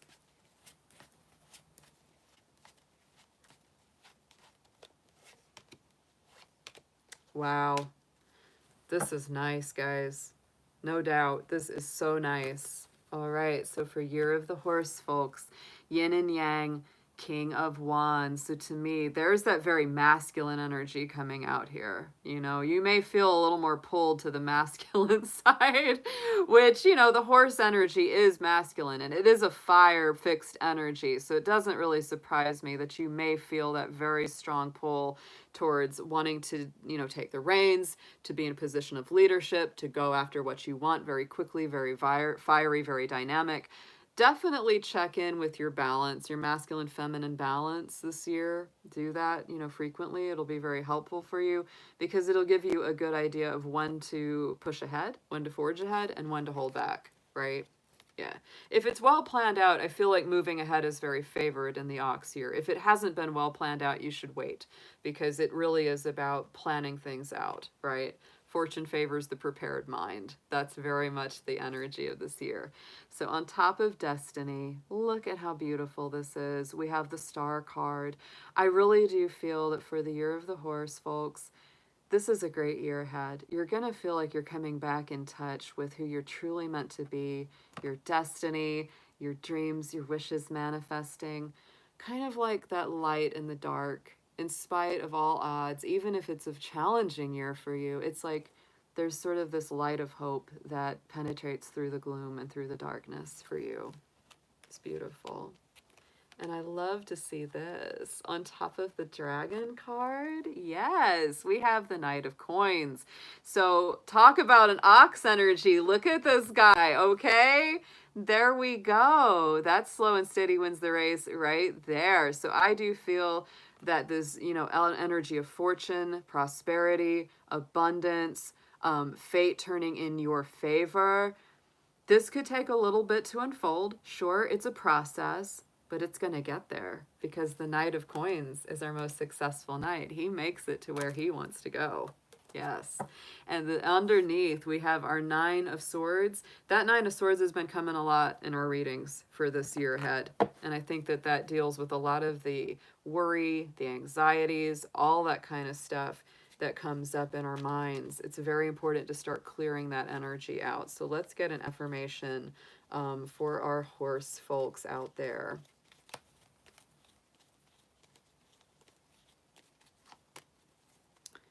And we have, yeah, we have burnout, burnout. Your hard work will see results, but your health needs to be maintained. So keep in balance and check in with your doctor whenever you need to. Try to maintain a healthy lifestyle. There it is. There it is, horsey, horsey. Don't run so hard that you wear yourself out. That's a really big, it's this. It's this yin and yang. Do not burn yourself out. Do not burn yourself out. You have a lot of energy, but even you have your limits. So just keep it in balance. Keep it in balance, y'all.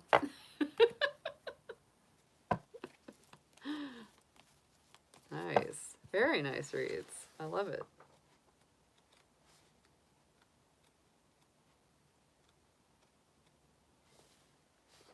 Okay, guys, I'm going to take a quick 2-second restroom break. Might be more than 2 seconds. And I'm also going to grab that Chinese placemat because I wanted to show it to y'all. I'll be right back in a second.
All right, guys, I am back.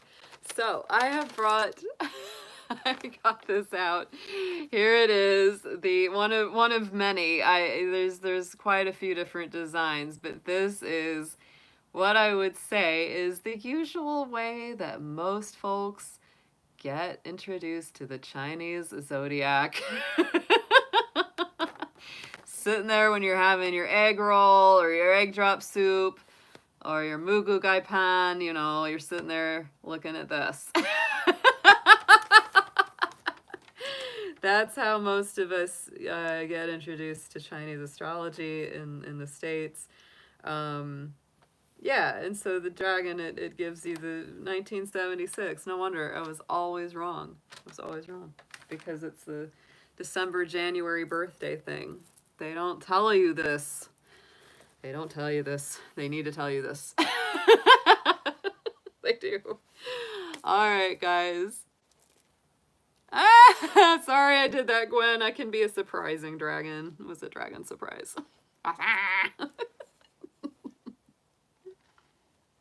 All right, so let's get into, yes, Mighty Sen. Yeah, exactly. If you're born in January, February, you need to get the, oh, thank you, hair raisin. I'm trying to keep it up. Try to keep going.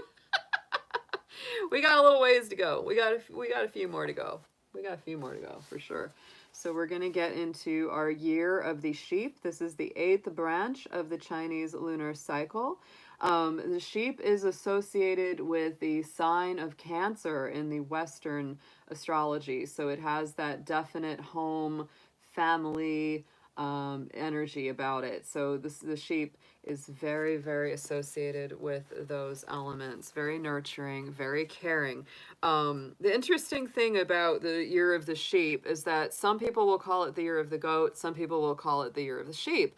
What I actually sort of discovered as I was researching this more, I remember I taught a class during a sheep year coming up. And the thing that you get into with the sheep is that the actual symbol, the actual calligraphy for the sheep doesn't really mean anything specific. It just means, you know, four-hooved, you know, curly-horned animal. So it could be a sheep. It could be a goat. I feel that it's more of a sheep than a goat. I really do, because of the energy of it. The energy of the sheep is much more Cancerian. It's much more gentle. Yeah, but the ram can be quite dynamic, which is kind of like an alignment with Aries. But the sheep in Chinese astrology is associated with Cancer. And so this is the sign of the peacemaker. Its motto is I love. So yeah, Cancer sheep people, they're very, very soft, very gentle. They are aligned with the fire element though. They are yin energy. They're the location of the south, red, and the heart. Hours are 1 p.m. to 3 p.m. So if you are born between the hours of 1 and 3 p.m., that will bring you into the hour of the sheep. That's your birth. So they talk about the sheep having conflict within the year of the ox because this is the natural polarity, right? The ox is Capricorn, the sheep is Cancer, and those two are the polarity, the opposition. Best matches for the sheep are the pig and the rabbit, our fellow water signs. I would also say that good energies for the sheep would be, the snake, could be the rabbit. Yeah, the rabbit's definitely good.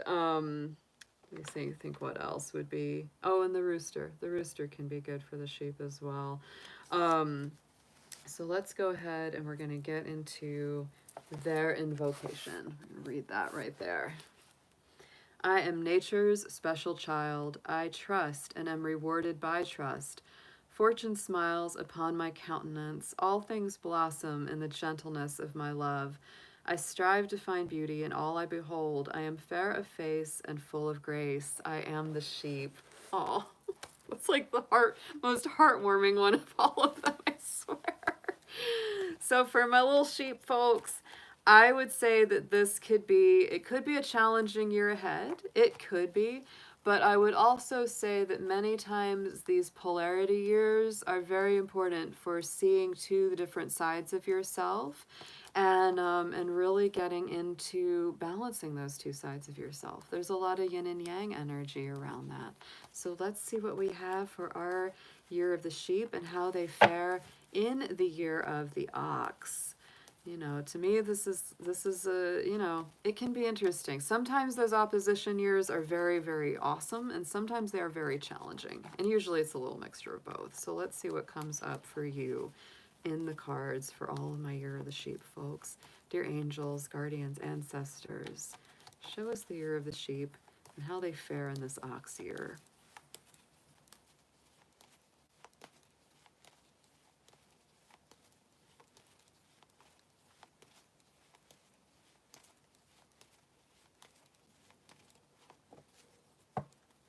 We have the spirit symbol, wisdom. Ooh, yes. All right. Spirit symbol is coming up, which is a little bit different than the soul symbol in this deck. Let me actually read that because I want to get a little more finely tuned into this. The spirit symbol is a little different than the soul symbol. Just a little bit, but it's similar. Vitality, intuition, spiritual energy at high levels, messages from above, and divine karmic justice. Ooh, this symbol appears when you need to stick up for yourself or others. You will appear to have more energy than usual and will find yourself in situations that you would have walked away from before, only now to confront them head on. You will not allow others to browbeat you like you have in the past. You now demand and deserve respect. Oh my goodness, psychic awakening, spiritual awakening. So my little sheep year folks, in this year of the ox, sounds like y'all are toughening up. Sounds like you're really finding what makes you vital and what makes you whole. And like we talked about, the sheep energy is similar to some Aries energy, and they're all about standing up for themselves. So if you are feeling very soft, if you've always been very gentle, the peacemaker, the love, the one that always smooths everything over, you might be saying, nope, it's time for me to get some justice for myself. I'm not going to just let people railroad me. There is a lot of wisdom coming in for you this year. Look at that. You're growing, maturing, leveling up in your wisdom and your knowledge and your awareness of yourself.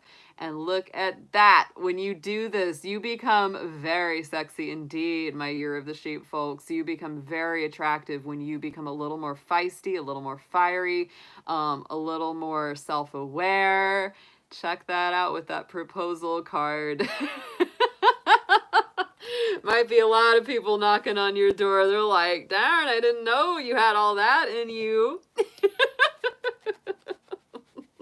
I didn't know you could do all that. Oh my goodness.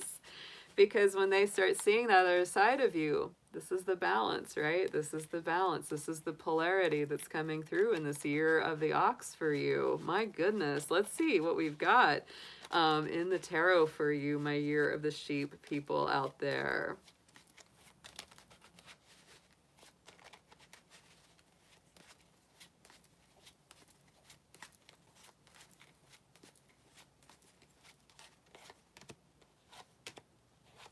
Nice. Wow. Yeah, Page of Swords. I feel like, look at this. Page of Swords is new energy, new communication, new ways of thinking coming in. And so I do feel with this combination, this is a year where you're really thinking in a different way. You're really starting to say, I can't be a pushover, not anymore, or not with this certain position, or maybe I've been a pushover for a while. I thought I was coming from a place of love, you know, and you probably were, right? You probably were. It was probably totally, you know, higher minded and altruistic, but there's also a time to speak up for yourself. And there's nothing wrong with that. It doesn't mean it doesn't make you mean. It doesn't make you wrong. It just means that you love yourself as well. On top of our wisdom card, look at the Six of Cups coming in. This is a card of nostalgia, sentimentality, and I think growing past some of this, you know, inner child work. And I really do believe people born in the year of the sheep have a lot of inner child work to do, similar to the sign of Cancer that they align to. And so this could be a year of reconciliations, coming back together, good memories from the past, reconciling things with love interest, with family connections, all very strongly aspected, and using your wisdom to know which one is the right ones, you know, to reconnect, because not all of them deserve to be reconnected. Right on here, we got a proposal, King of Swords. So for Year of the Sheep folks, you might be getting a proposal from an air sign, Gemini, Libra, Aquarius. You might be getting involved with an air sign, or you might be proposing to someone yourself. You might be doing that, you know, reaching out to them. To me, King of Swords is really making a good plan strategically and going forward with a very clear, solid idea of where you're headed. So I really, if you have that energy of taking a relationship up to the next level this year, I don't think you're going to do it without really thinking it through. That's what I feel. It's nice. It's nice energy. This is great. I love it because I feel like the more soft, timid sheep energy, you're stepping into your power. You're stepping up into a more dynamic energy with this year of the ox. And I think things are going to happen through the course of the year that really make you step up. It's like, nope, I'm going to put my hoof down. So let's get an affirmation on this for you.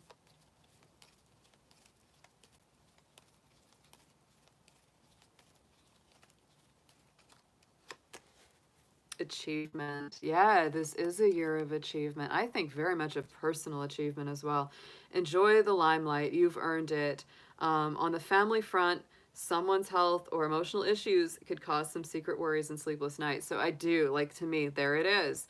You know, working some things out with some family dynamics because they might be going through something mentally or physically that gets you know, to you. But this overall, yeah, it's a year of stepping it up, greater achievement, greater recognition. It's nice. It's really nice.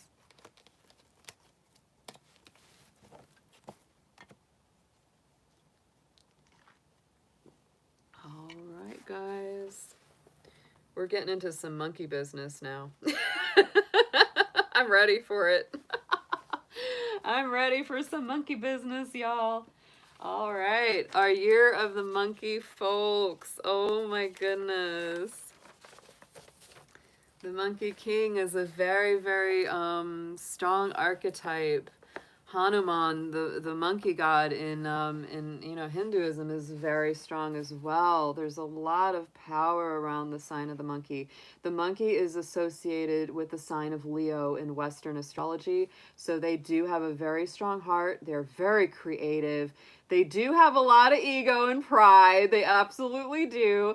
But they're really fun. They're very fun people to be around. My sister is a monkey. She's born in the monkey year. Very creative, great artist. So I know, like, monkey people, they're really, they're the stratagem, right? The stratagem divisor, right? So let's read about the monkey. Let's read their affirmation, their invocation here on this page. I am the seasoned traveler of the labyrinth, the genius of alacrity, wizard of the impossible.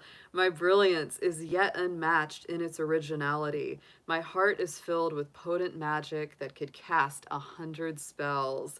I am put together for my own pleasure. I am the monkey. Woo! Monkey folks! So the monkey is the innovator of the Chinese zodiac. Their motto is I think. Their fixed element is metal. They are yang. They are masculine energy. Their location is west. Their color is white. The area that they rule the body is the lungs, and they rule the hours between 3 and 5 p.m. So if you are born between the hours of 3 and 5 p.m., you are born in the monkey hour as well. So of course, in our triangle of affinity, the monkey being a fire alignment in the Western zodiac, they are one of our doers. Monkey, dragon, and rat all work together in great harmony. So very nice alignment there. They are the 9th sign of the lunar branch. Interesting. I like the fact that the monkey's fixed element is metal because we are in a metal ox year. What I would say, because this is not, the ox is not like a direct impact, it's not a direct hit to this energy. So I will say that it will be a slower moving energy. It won't be as glamorous and flashy and colorful as the monkey usually likes it to be. But this, again, could be a very, very good year of recovery for the monkey, because that Capricorn energy is very grounding. It's very stabilizing. And I would also say that it really deepens their spiritual knowledge and awareness of themselves, really deepens their understanding of their own psychological makeup and behavior, their emotions that run very deep. It could be a very, very beautiful year of deepening the awareness of their self. Very, very nice, And monkeys are very creative people. They are. A lot of them are artists, actors, musicians, whatever that is, because they are aligned with Leo, and Leo is super, super creative. They are the performer. Monkey people do tend to be really good actors, really good performers. So definitely, if you're involved in something creative this year, it's going to be deeply emotional and deeply meaningful. That's what I would say for people born in the monkey year, going into this year of the ox. So let's see what we have coming through in the cards for our monkey folks. Dear angels, guardians, guides, ancestors, please show us what the year of the monkey can look forward to as we go into the year of the ox.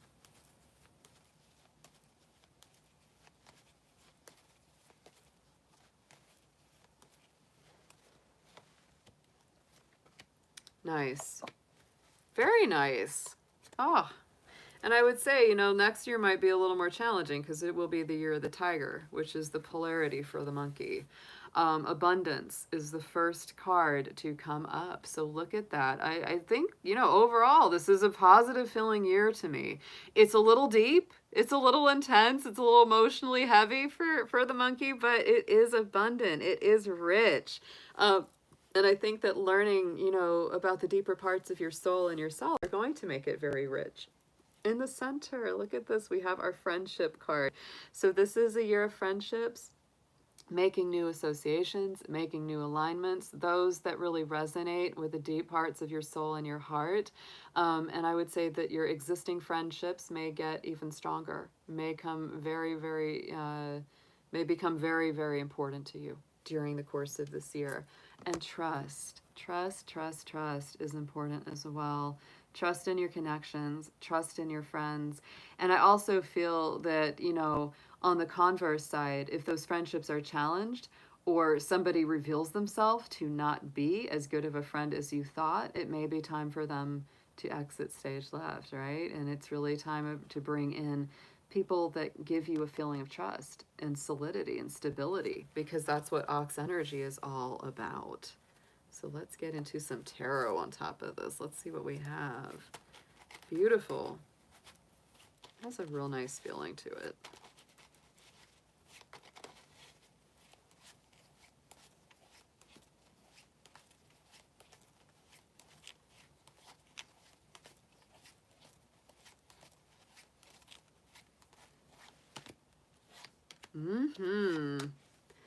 Yes, yes, yes. King of Cups is sitting on top of that abundance. And like I said, I feel, you know, for some of you, it could be finances getting better. I think that for a lot of folks, it will turn that way in the year of the ox, because it is an earthier, more grounded, stable energy, even though it does require us to work for that abundance. But I do feel for our monkey folks, this is a year of emotional abundance and depth and richness, and really digging deep below the surface to understand the core of your soul. King of Cups is aligned with Cancer energy, so it is very healing. It's all about healing the heart and making good decisions from that emotional center. And we have our awesome dragon with the pearl on this card as well. On top of the friendship card, what did I say about any of those friendships that may be challenged, or if somebody reveals themselves to not be such a solid, good, supportive friend? You might say, get on out of here, because the Seven of Wands is all about standing up for yourself. It's all about standing strong in your truth and really knowing when you have the higher ground or the moral center. Yeah, you may be a little bit of the no fun one this year for my monkeys. You might be the one saying, guys, you know, let's do the right thing. And everyone's like, oh, why do you have to bring that up, right? Trust. Seven of Cups. There's a lot of options, a lot of decisions that are going to have to be made this year for my monkey folks. Absolutely. So I really want you to trust in the divine and trust in your intuition when you have all these different options to choose from, because you're going to have to make some choices this year. You're going to have to make some choices. It's going to set you free. It's going to ultimately set you free from being in that mental rigidity, or in that, you know, mental hamster wheel that just goes round and round and round. Monkeys can definitely get stuck in their head. Oh, I have seen it. I have seen monkey people get stuck in their head like you wouldn't believe. So let's get an affirmation on this.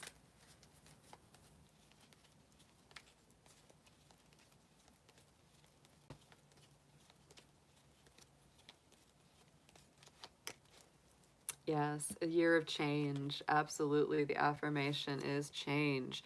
A change of residence, partner, career, or job could be on the horizon. You may feel restless and in need of a change, and that is exactly what's coming your way. There is a lot of shift. I think you're getting a lot of things prepared as we go into next year. Absolutely, for my monkeys out there. So happy New Year of the Ox, guys. Hope it's an awesome one for you.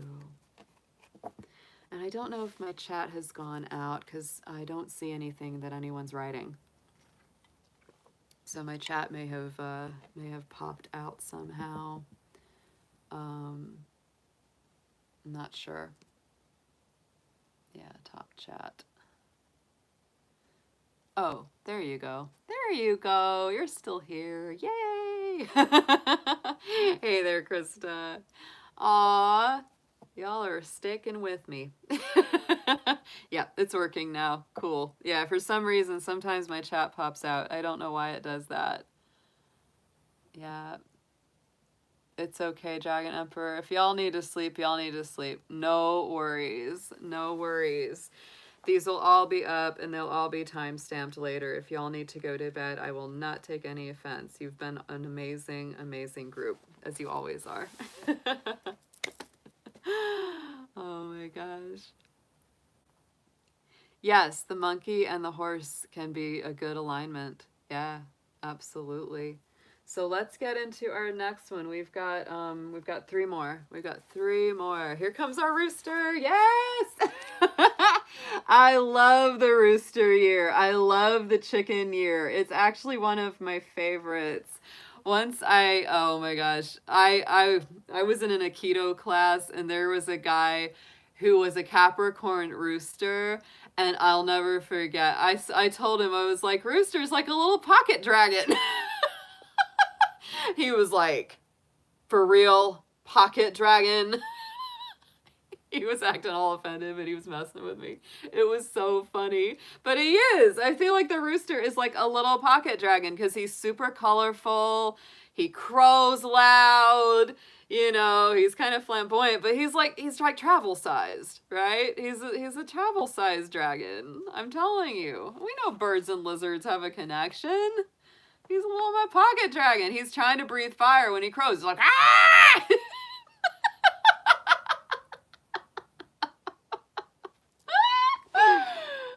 Go Cox! Yes, roosters. How many times can you cheer for the Cox and not be like, have to be a dirty thing, right? So our roosters, I love you guys. You are the 10th branch of the Chinese zodiac. The rooster dispels bad luck and bad fortune with the red on his crest. That is what, you know, they many times symbolize. That red crest on the rooster is very much a symbol of good fortune. Red, I'm wearing red. I'm going to be wearing a lot of red in the next 2 weeks because the Chinese lunar festivals last for 2 weeks. So it really doesn't come to a complete end until around our full moon. The 26th is the last official celebration day of the Chinese Lunar New Year cycle. So you can party it up a lot. You can party up a lot. So the rooster fares extremely well in the year of the ox. I love that for them because it is one of your triangle affinity signs. Yes, it is. Rooster is aligned with the sign of Virgo in the Western Wheel. You are one of the leaders of the Chinese zodiac, so you get along really well with snakes, which are like Taurus, and the ox, which is similar to Capricorn. I would also say that roosters get along quite nicely with a sheep or with the pig. They do. I've had roosters in my life. They're pretty cool. They're pretty cool, but they can be challenging because roosters are fastidious. They're like Virgo. They want everything just so. Oh, not all, but a lot of roosters are in finance, banking. Outstanding balances drive them crazy. If things are in chaos, they like to bring them into order. They really, really do. The rooster is the administrator. That's their title, is the administrator. Their motto is I count. And I don't mean like I count. I mean like I count all your mistakes, and it wears me out.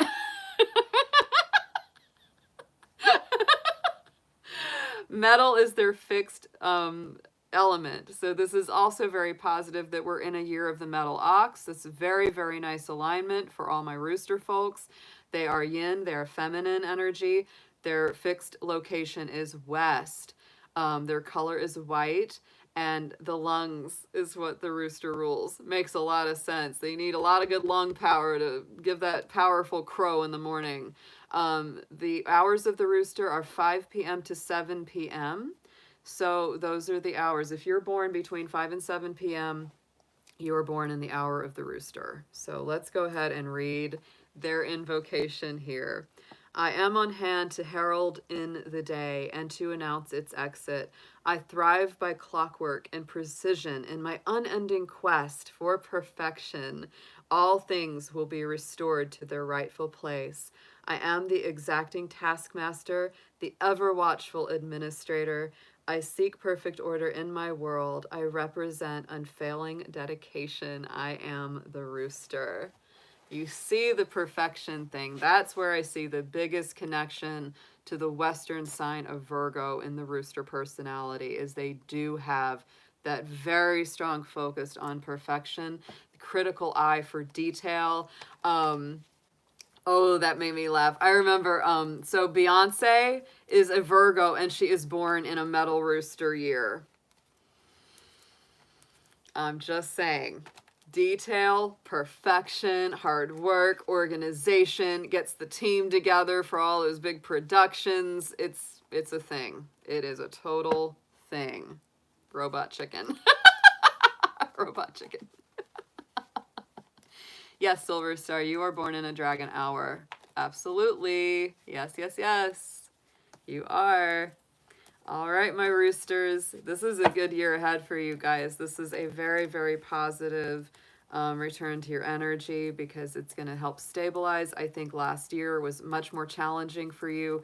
The rat Sagittarius energy is in a challenging position to the rooster. So I would say that this year levels out tremendously compared to last year. So let's get into first your Chinese reading cards. Let's do 3, please, for the rooster. Dear Spirit, Angels, Ancestors, let's see what we have for our rooster folks as we go into this year of the ox, please.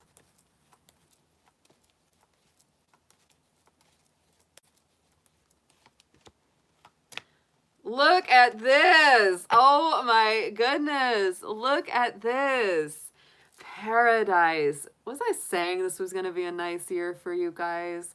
This is about harmony, filling back in your own element, just embracing better times. And look what the next card is good times. Oh my goodness. Good times in paradise for my roosters. Look at that. So, and our following card is courage. So I think it's going to encourage you. I think this year is going to bring you so much strength, so much more positivity. It's going to help reinforce your energy. And anything that might be challenging at all that comes up, you just call on your reserves of courage and strength. All of my roosters and hens out there. Oh my goodness. Very positive. I think this is like a return to some more positivity and the energy just simply making sense. Yeah, I noticed that. Look at that. The 21 and the 12. Look at that. Year of 2021 and our number of the day is 12. I like that. Encouraging chicken strength. Yes.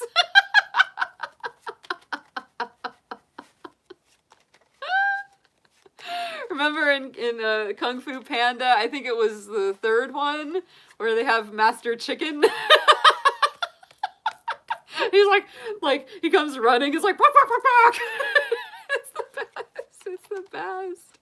But let me tell you, roosters are, oh man, they're territorial. They're not fearful at all. That whole thing about somebody chickening out, chickens don't chicken out. I do not know where that saying came from. I do not know where that saying came from because I have never seen a cowardly chicken, a cowardly rooster in all my life.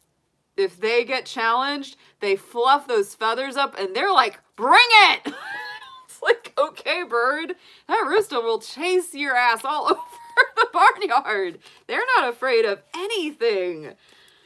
So this whole thing about being a chicken, chickens are not, cats are more afraid than chickens. Yeah, they use their spurs. Oh my goodness. So let's get into some tarot for you, my roosters, my beautiful roosters. They are gorgeous birds.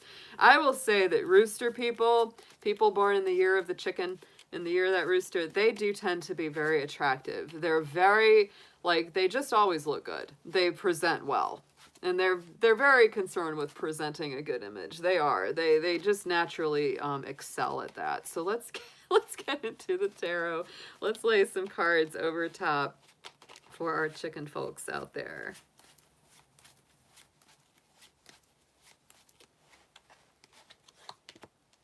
Oh, look how nice that is. Yes.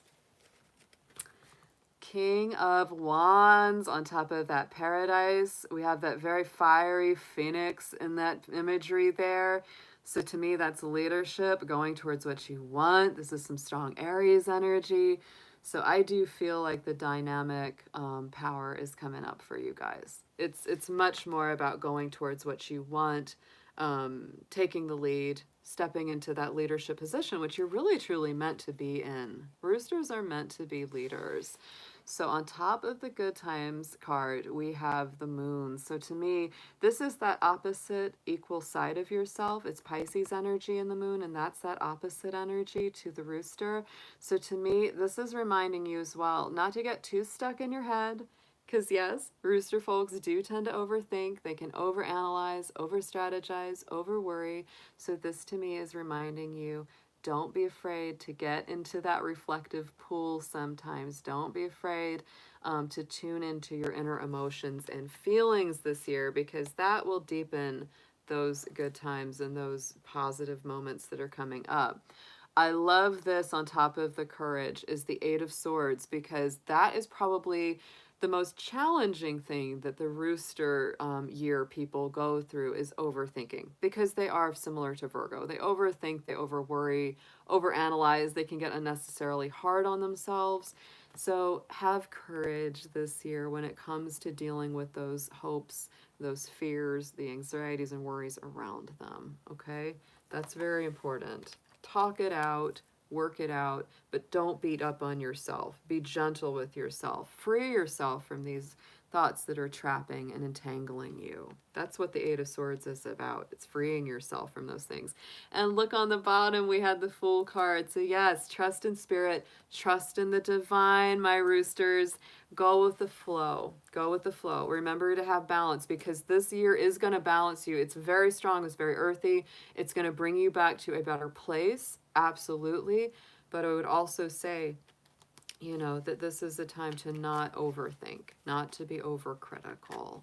Let's get into an affirmation for the rooster, please.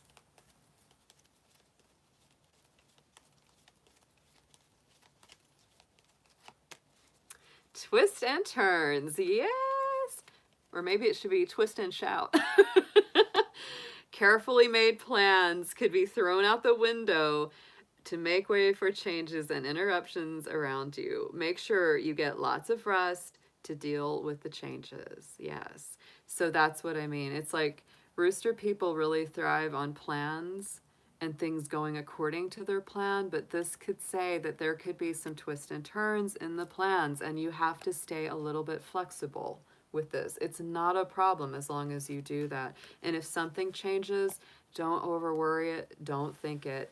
Get flexible. Get flexible, chicken. Do some rooster yoga out there. It's going to help you a lot. I would always say that people born in the rooster year do really, really well to have a spiritual practice. And yoga is a great one for the rooster. Yeah. It really makes that Virgo energy happy. They like doing things that are good for their health and good for their body. They really do. Chickens are very, very aligned with that. All right. Okay, guys, we're down to our next one. This is our second to last as we wrap these up. All right. Master Chicken says yoga. Absolutely. Chicken, chicken. I love it. I love it. It's so much fun. All right, guys, our next sign up is the year of the dog. I love the year of the dog. I have a lot of dog friends. They are the 11th branch of the lunar cycle, and they are akin to the energy of Libra. Libra is so strong with the dog. Like I said, I have a very good friend who is a Libra, born in the year of the dog. And so, boy, that is, I mean, she's like super Libra. Super Libra energy. So the year of the dog, their archetype is the guardian, obviously, the guard dog, the watchdog. Motto is I watch. Fixed element is metal. They are a young masculine alignment. Fixed location is west, color is white, and lungs are, they're part of the body, just like with the rooster. The hours of the dog are between the 7 a.m. and 9 p.m. So if you were born in that time frame, 7 p.m. to 9 p.m., you were born in the hour of the dog. Dogs are honestly, they're not just, you know, they're everyone's best friend. They truly are. Dogs are very, very aligned with that. Dog folks are the thinkers. They are the protectors. You know, so they are aligned with this air energy. The dog, the tiger, and the horse are all in that third triangle of affinity. So yeah, that's what they's about. That's what they's about. So let's read the invocation for the dog. The martial strains have summoned me to hear your sorrows and still your pain. I am the protector of justice, equality, my dearest friend. My vision is never blurred by cowardice. My soul is never chained. Life without honor is life in vain. I am the dog. Wow. They are. The dog spirit, they are like some of the most honorable, loyal, trustworthy people you will ever know. You know, if you're in trouble, call on the dog. That is very strong. That's something that's actually in Chinese feng shui is used as the fu dog to guard the house. You know, I have one actually outside of my door as the fu dog because they protect the home. They're a symbol of protection. You know, the martial strains. There's, you know, this the association with the law dog, right? The law dog, the guard dog, the watchdog. And it's funny because the dog is the opposite of the dragon. And I've always read that the dragon and the dog don't really get along. Now, I have found that is true in romantic love. I do not get along with the dog. But when it comes to friendship, I have got so many amazing dog friends. So I don't know. This tends to be a more challenging year for the dog, just as it is for the dragon, interestingly enough, because the dog on one end, the dragon on the other, they're that Aries Libra polarity, right? And right in the center, causing that square, is the ox, that Capricorn energy. So for my dog folks, just like for us dragons, this could be a more challenging year. But like I said, for the dragon, I would not count it out as like, oh, this is going to be a bad year. I wouldn't say that at all. I think it's a year of balance and adjustment. There could be pressure. You could be having some challenges that you've got to surmount, but you will be able to do it. You will be able to do it. It just takes practicality. It takes sure and steady wins the race. So let's see what's coming up in the cards for this year of the dog, for this ox year ahead. Please, angels, ancestors, guardians, show us what you have for our beautiful dog folks out there, our wonderful loyal friends, and how they fare in this year of the ox ahead.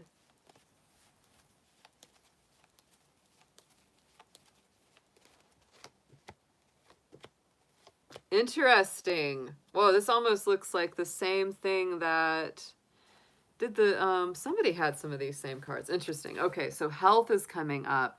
I do think that health is important. This is a year of definitely getting back on track, getting back on balance. Creating good healthy routines is very important. So for the dog folks, absolutely take good care of your health, both inside and out, mentally, emotionally, physically, spiritually. Friendship is coming up, which is not an unusual element and aspect for the dog because they are so associated with friends and connections. Friendship is very, very important this year.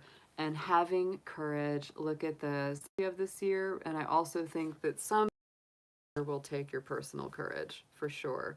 So let's get into some tarot. Let's see what comes up on top of this to deepen these messages for you. Friendship alignments are always a power source for the dog. They are. They are power sources for the dog. They truly love to be needed. They do. It's like it just makes them feel so good when they have someone to help or assist because they are so much about that. And, you know, I wouldn't say, well, just call your dog friend up and bug them all the time. No. It has to be genuine. But, but they really do love to help. They really do.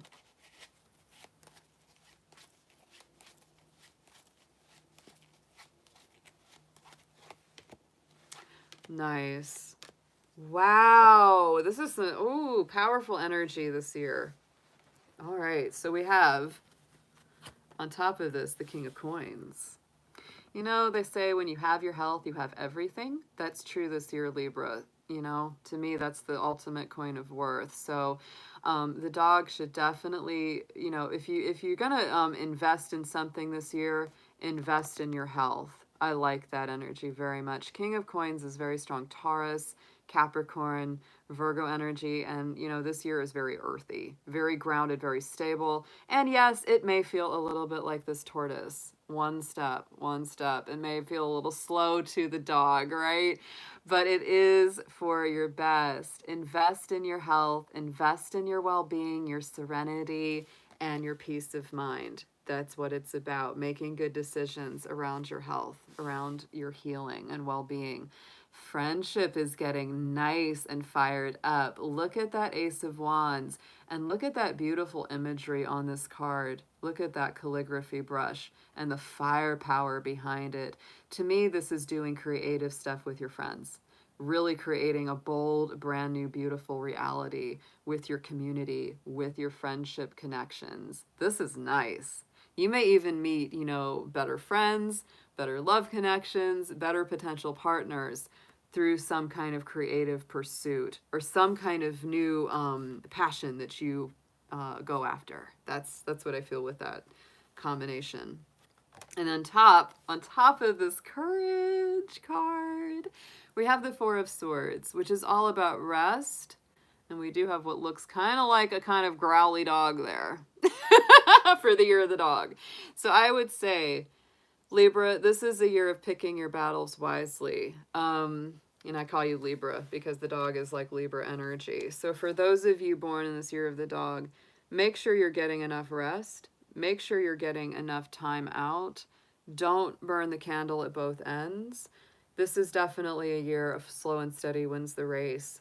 So just be easy on yourself. You know, you don't have to fight every fight for everyone else. I think that's a big one too. Take good care of yourself first and foremost this year. Page of Cups is on the bottom of this. Look at that.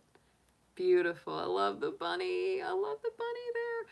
But this is good emotional connections, gentle conversations, healing conversations of a sometimes a romantic and emotional nature.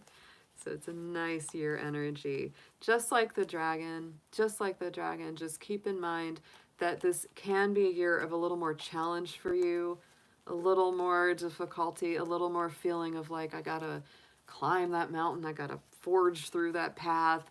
But take it easy, take it one step at a time, and you will get there. You will get there. And don't forget to take good care of yourself. This is a year of healing, health, well-being, and serenity for our year of the dog, folks. So let's get into an affirmation for you.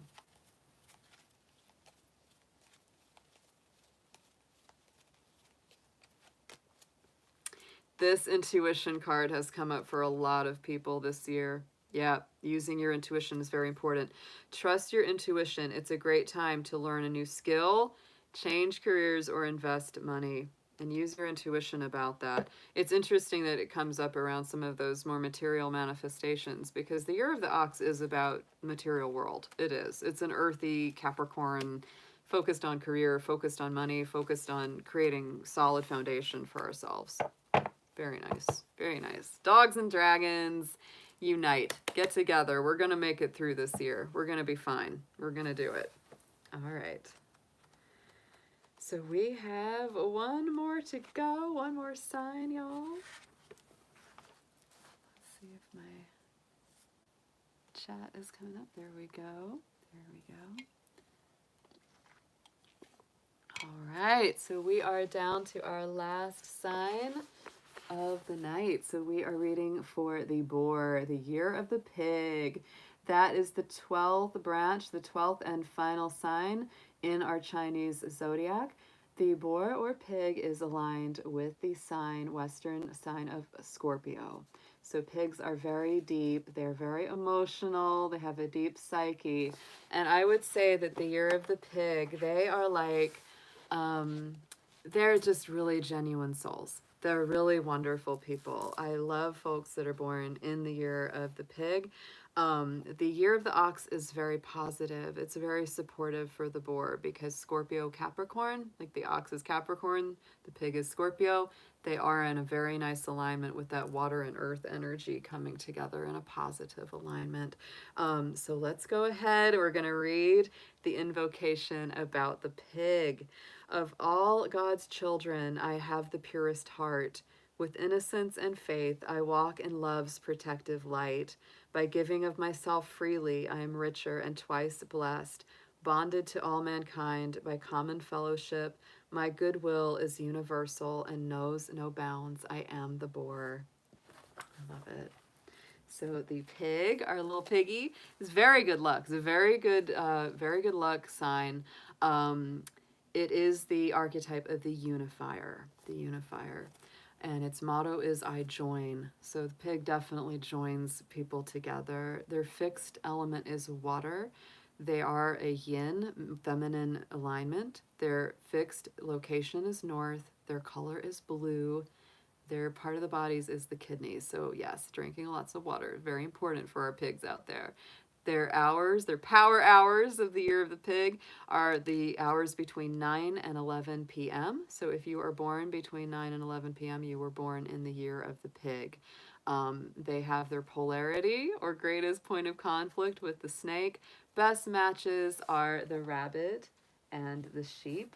I would also say they make great combinations with the rooster or the ox ear. And they are one of our water alignment signs. So yes, they are one of our peacemakers. Rabbit, sheep, pig are all in that triangle of affinity. So let's go ahead and see what we have for them for this year of the ox. I believe it's going to be a very positive year for the pig. Both of them can be a little stubborn.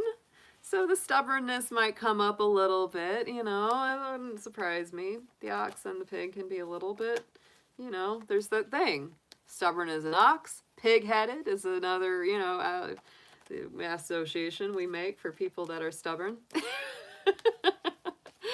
So as long as you can stay flexible this year, this should be a very, very positive year indeed of making good foundations, good solid choices to improve and encourage your stability. So dear angels, guardians, ancestors, and guides, let's see what we have for our year of the pig natives. Boy, coming into this year of the ox ahead, what would you like to show them? What are they going to be working with this year?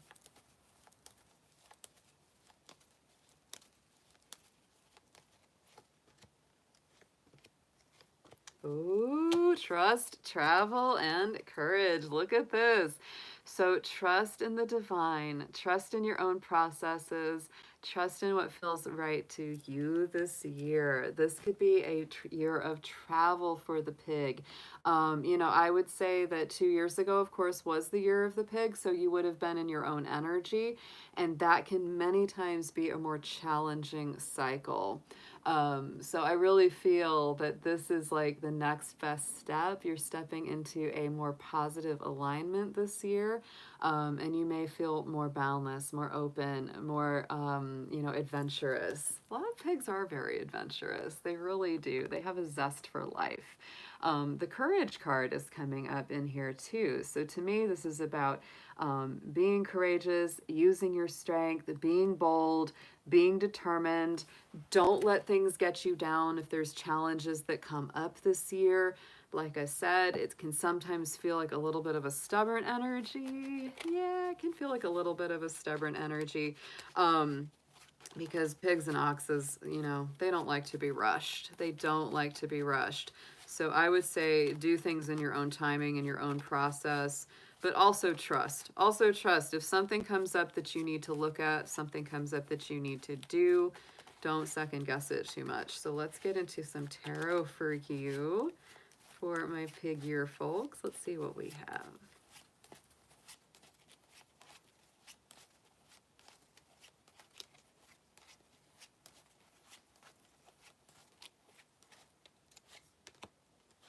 Yes. Oh my goodness, this is nice. So look at that. 10 of Swords. I do feel that a lot of the difficult cycles are coming to some endings this year for my year of the pig, folks, in this ox year. And trust in that. Trust in that. Don't worry. Don't worry. Don't feel like, oh no, is it going to get bad again? Or is it going to get challenging again? I don't think so. I think that there's some really challenging, old burdensome mental cycles being wrapped up. Things that had worried you a lot in the past. Things that had really been fearful for you. Look at this, 9 of Wands on top of that travel. So what this really feels like to me, for some of you, it could be just literal physical, like, you know, going out, traveling, getting moving. 9 of Wands on top of that. Look at that. This is a card of determination. It's a card of persistence, perseverance, passing the test, right? Passing those challenges, getting through those harder times, and traveling past it. I get a little bit of a feeling, it reminds me of the 6 of Swords. It does, because it's that water energy, and it's like moving beyond the difficult, challenging times. I do. I feel like my people born in the pig year have really, and it's like, and you haven't lost your resolve or commitment. That's the really cool thing too about the boar and the pig in other traditions, not just in the Chinese traditions, but in like the Celtic mythology and lore. The boar is a very strong energy of the warrior, very strongly associated with the warrior spirit. So look at that on top of courage. Look at this, 2 of Wands, the double-headed god Janus on this card. That's where our name, you know, for the month of January comes from, because it's looking at the past and also looking at the future, standing in between the two. I think for some of my year of the pig folks, this is a time where it may take courage to kind of look at where you've come from, look at where you are now, and think about where you would like to go in the future. But it really is important and valuable. That's beautiful. You're really, I feel like you're passing through some old challenges, some old tests, some old things that are coming full circle.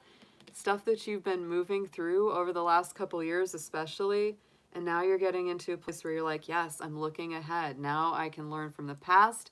I can see where I've grown. I can see what I've learned from it. And now I'm ready to move into the future. 7 of Wands on the bottom here. So standing strong in your truth, not backing down. There's some of that courage energy I'm talking about for my pigs out there. That's a fiery pig this year. That is a fiery pig. Oh my goodness. Yeah, don't mess with the boar. They'll mess you up. That's the truth. That's the truth with the year of the pig. The boar is a strong warrior energy. Very, very indefatigable. So let's get an affirmation on this for you guys.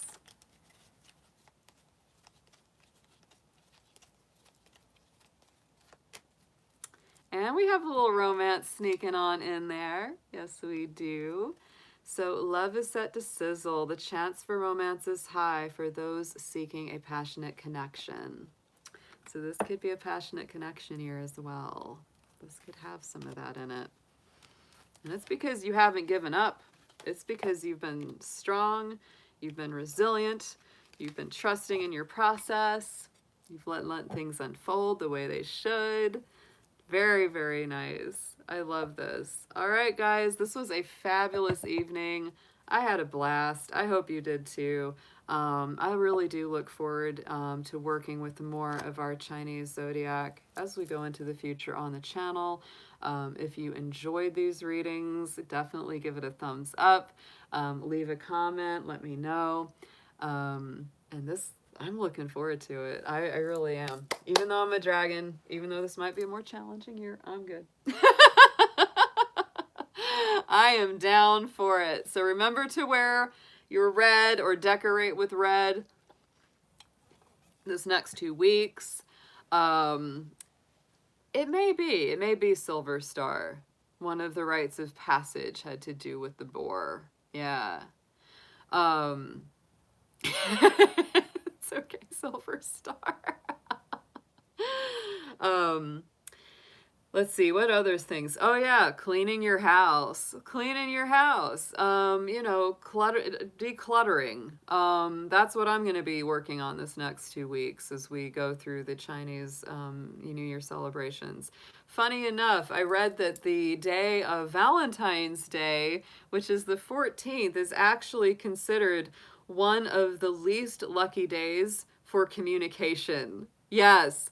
And it doesn't always fall on Valentine's Day. It's just that in the cycle of this lunar year and the observances for each day of the celebration, that's considered the day where communication is the most challenged of the cycle. And so that's a day that people who really, you know, adhere to the traditional customs will go to temples, they'll meditate, relax, reflect, and just kind of spend time to themselves.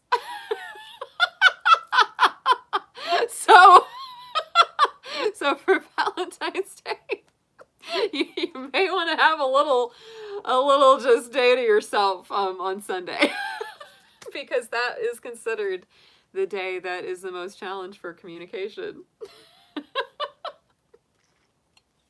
Celebrate it another day, so it'll be okay. I thought that was very interesting. That was interesting that I read that. So I will be back on Sunday. We will be back on Sunday night, 8 p.m. will be our Spirit Animal Sunday, where we do our animal messages and readings. So I'm very excited about that. And of course, next Friday, we will resume with our usual Fire Dragon Friday readings for love and romance.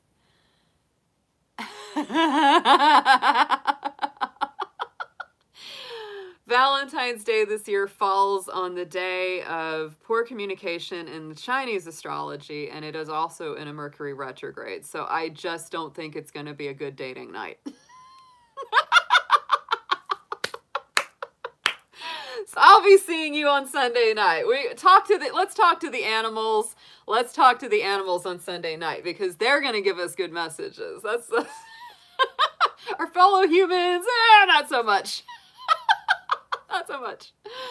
All right, my darlings, have a wonderful evening. Thank you again for all of your love, your input, your energy, and your time. I appreciate you all out there so much. I hope you have an amazing evening, and I'll be seeing you again very soon. Take care.